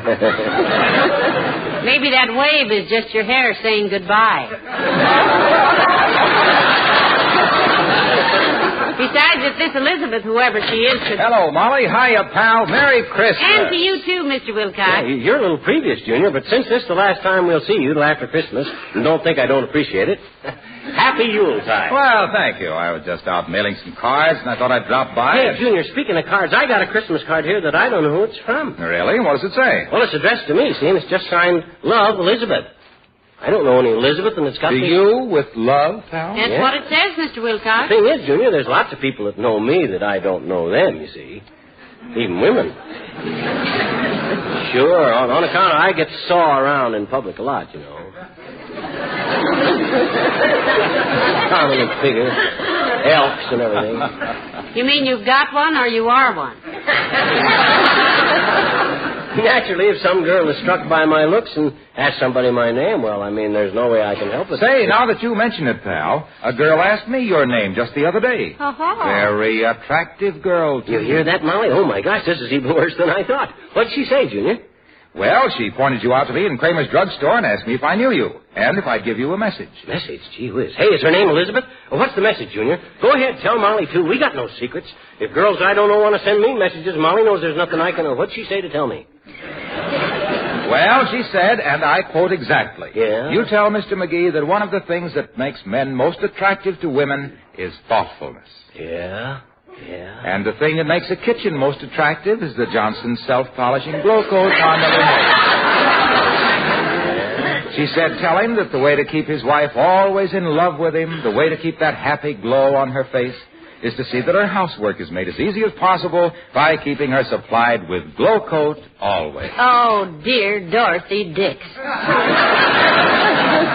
Because Glow Coat, with its new built-in glow, that great beautifier and protector of your linoleum, is so easy to apply. You simply pour it out, spread it around, let it dry in 20 minutes or less to a gleaming, sparkling finish that not only adds years of life to your linoleum, but makes dirt and dust so easy to wipe up. Hey, Waxy. Yes, pal. Who was the lovesick creature who sent my husband such a tender, sentimental message, Mr. Wilcox? Yeah. Was her name Elizabeth? No. Name's Jessica, come to think of it. Jessica? Best secretary I ever had, too. Oh. Well, I gotta go, kid. You in a hurry, Mr. Wilcox? Yeah, I'm on my way to a chimney sweep. Chimney stopped up, kid? Yeah. Full of soot, is it? No, it's full of my cousin, Big Bay Window Wilcox. Rehearsing his Santa Claus act for Christmas and got stuck in the flu. Well, he may not be a very good Santa Claus, Junie, but if he gets out of that chimney, he'll be well suited for the part. Don't you get it, both of you? Suited? Okay, suited. See, I constructed a pun involving the two meanings of the word soot. Ain't funny, McGee. Ain't? No, it ain't. So long now.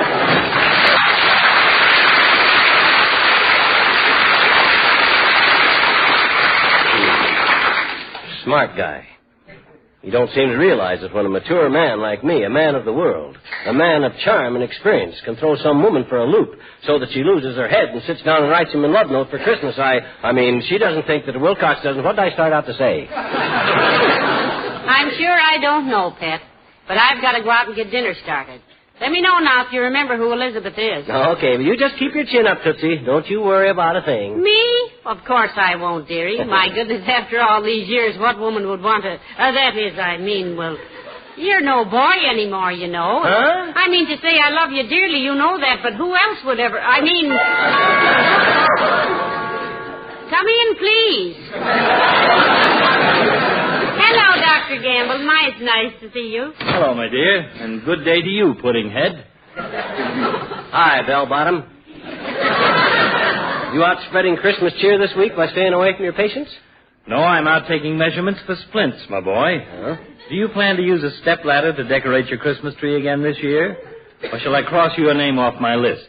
Cross him off, Doctor. At the price they're asking per foot for Christmas trees this year, we'll be able to decorate ours from a kneeling position. Yes, say, Doc, you happen to know anybody named Elizabeth? Certainly, my mother. Himself got a Christmas card signed, Love, Elizabeth. No, that wouldn't be her, Molly. She hates him. Your mother doesn't even know me. I've described you to her.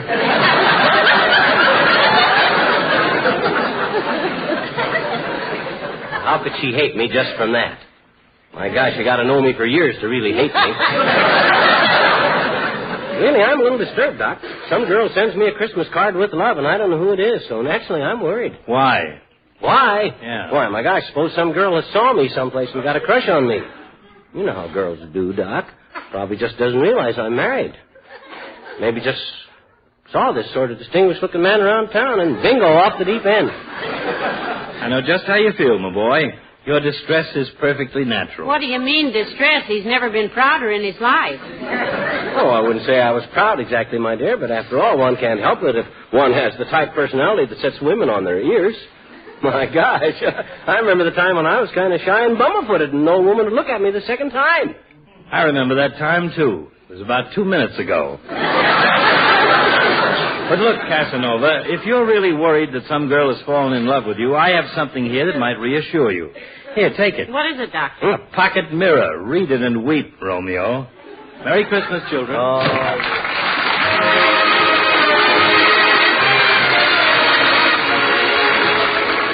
The King's Men sing Ken Darby's composition, Let's Have an Old-Fashioned Christmas. Let's have an old-fashioned Christmas with snowflakes and memories of yesterday. Let's sing a few dear old carols we knew, riding home in an old-fashioned sleigh.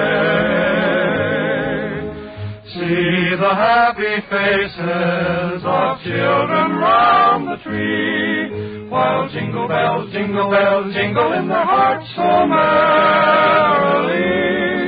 So here's to a bright, Merry Christmas, with all of the old-fashioned love we knew.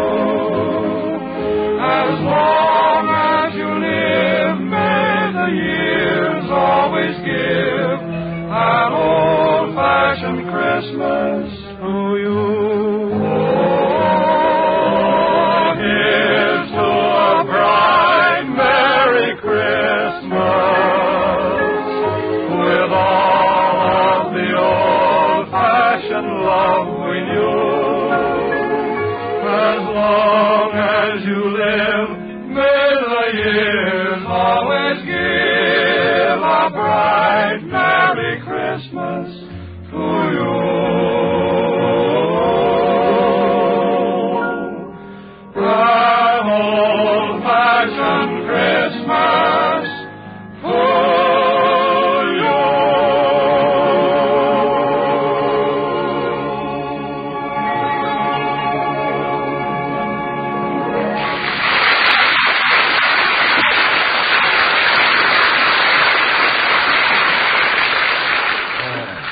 Doggone it, kiddo, this thing has got me waffled. Or baffled.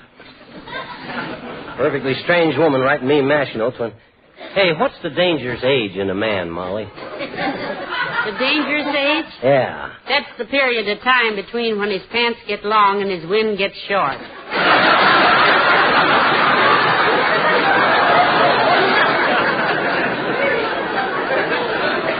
Well, I suppose around my age, a man does take on a kind of a sophisticated glamour for women.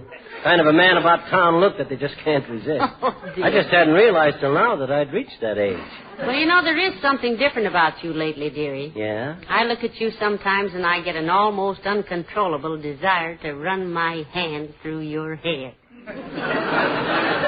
You do? Yes, with a pair of clippers. How long since you've been to the barber shop? Oh, not so long. And besides, this shaggy look must have had a certain appeal for women because whoever this Elizabeth is, she's... Come in. Hi there, kids. Hello, daughter. Hello, Johnny. Hello, Mr. Oldtimer.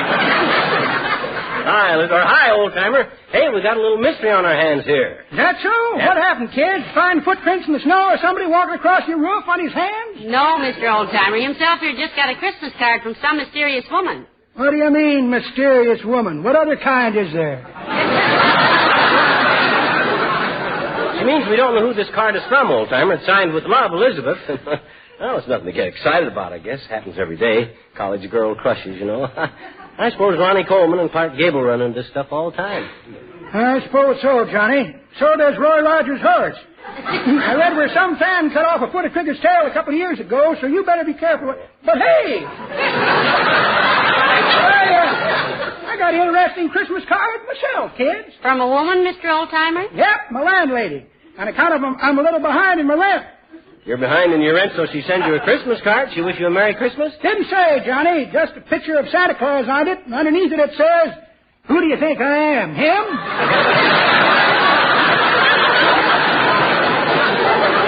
Well, at least you know who it's from. That's something. Well, I suppose so. I gotta get back to work, kids. I'm on extra at the post office this week, you know. Yeah, what doing? Smearing addresses or mislaying packages that gurgle?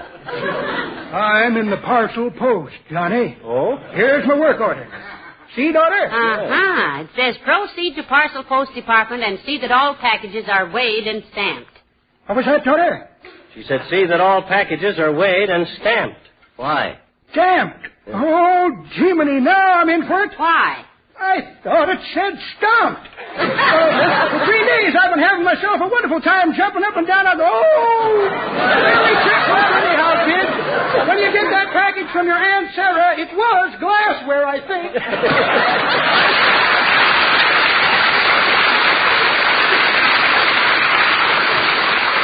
Hey, I wonder if he could have traced this Christmas card through the post office. Well, I doubt it, dearie. And frankly, I'm developing a terrific disinterest in the entire subject. Hmm?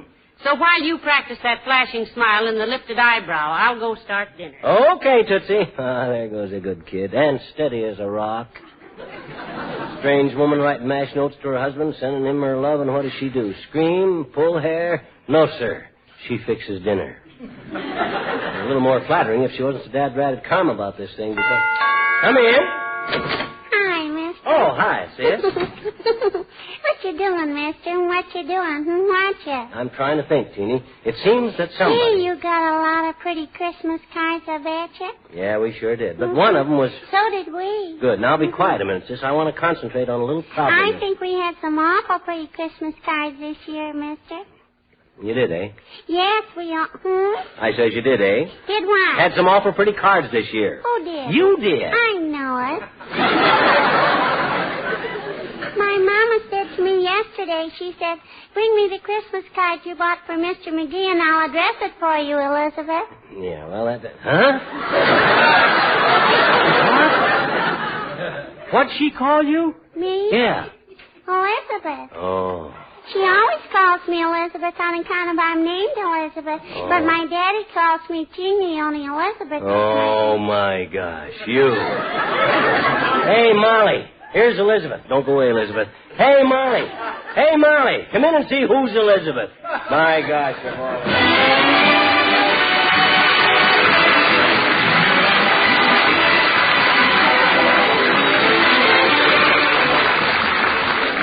I wonder whether you've tried Johnson's Glow Coat lately, because this self-polishing floor wax has a new glow. A glow that brightens up your kitchen linoleum, makes it glossier and more lustrous than before.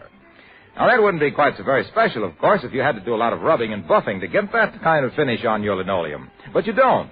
Johnson's Glow Coat produces its own sparkling luster while it dries, and without any help from you. Ask your dealer about this wonderful self-polishing floor wax. When he hands you the familiar yellow Glow Coat container with the bright red band, he'll be handing you the Glow Coat with the new glow. The Glow Coat that protects your linoleum, makes it easy to keep clean and very cheerful to look at.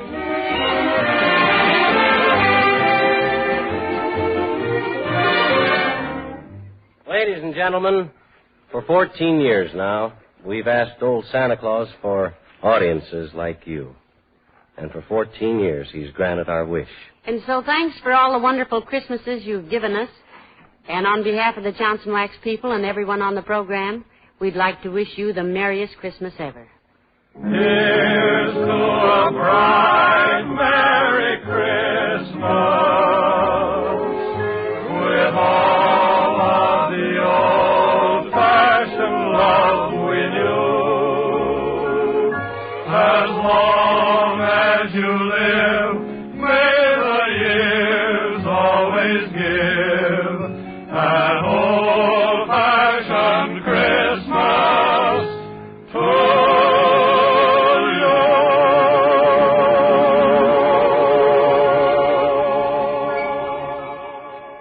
This is NBC, the National Broadcasting Company.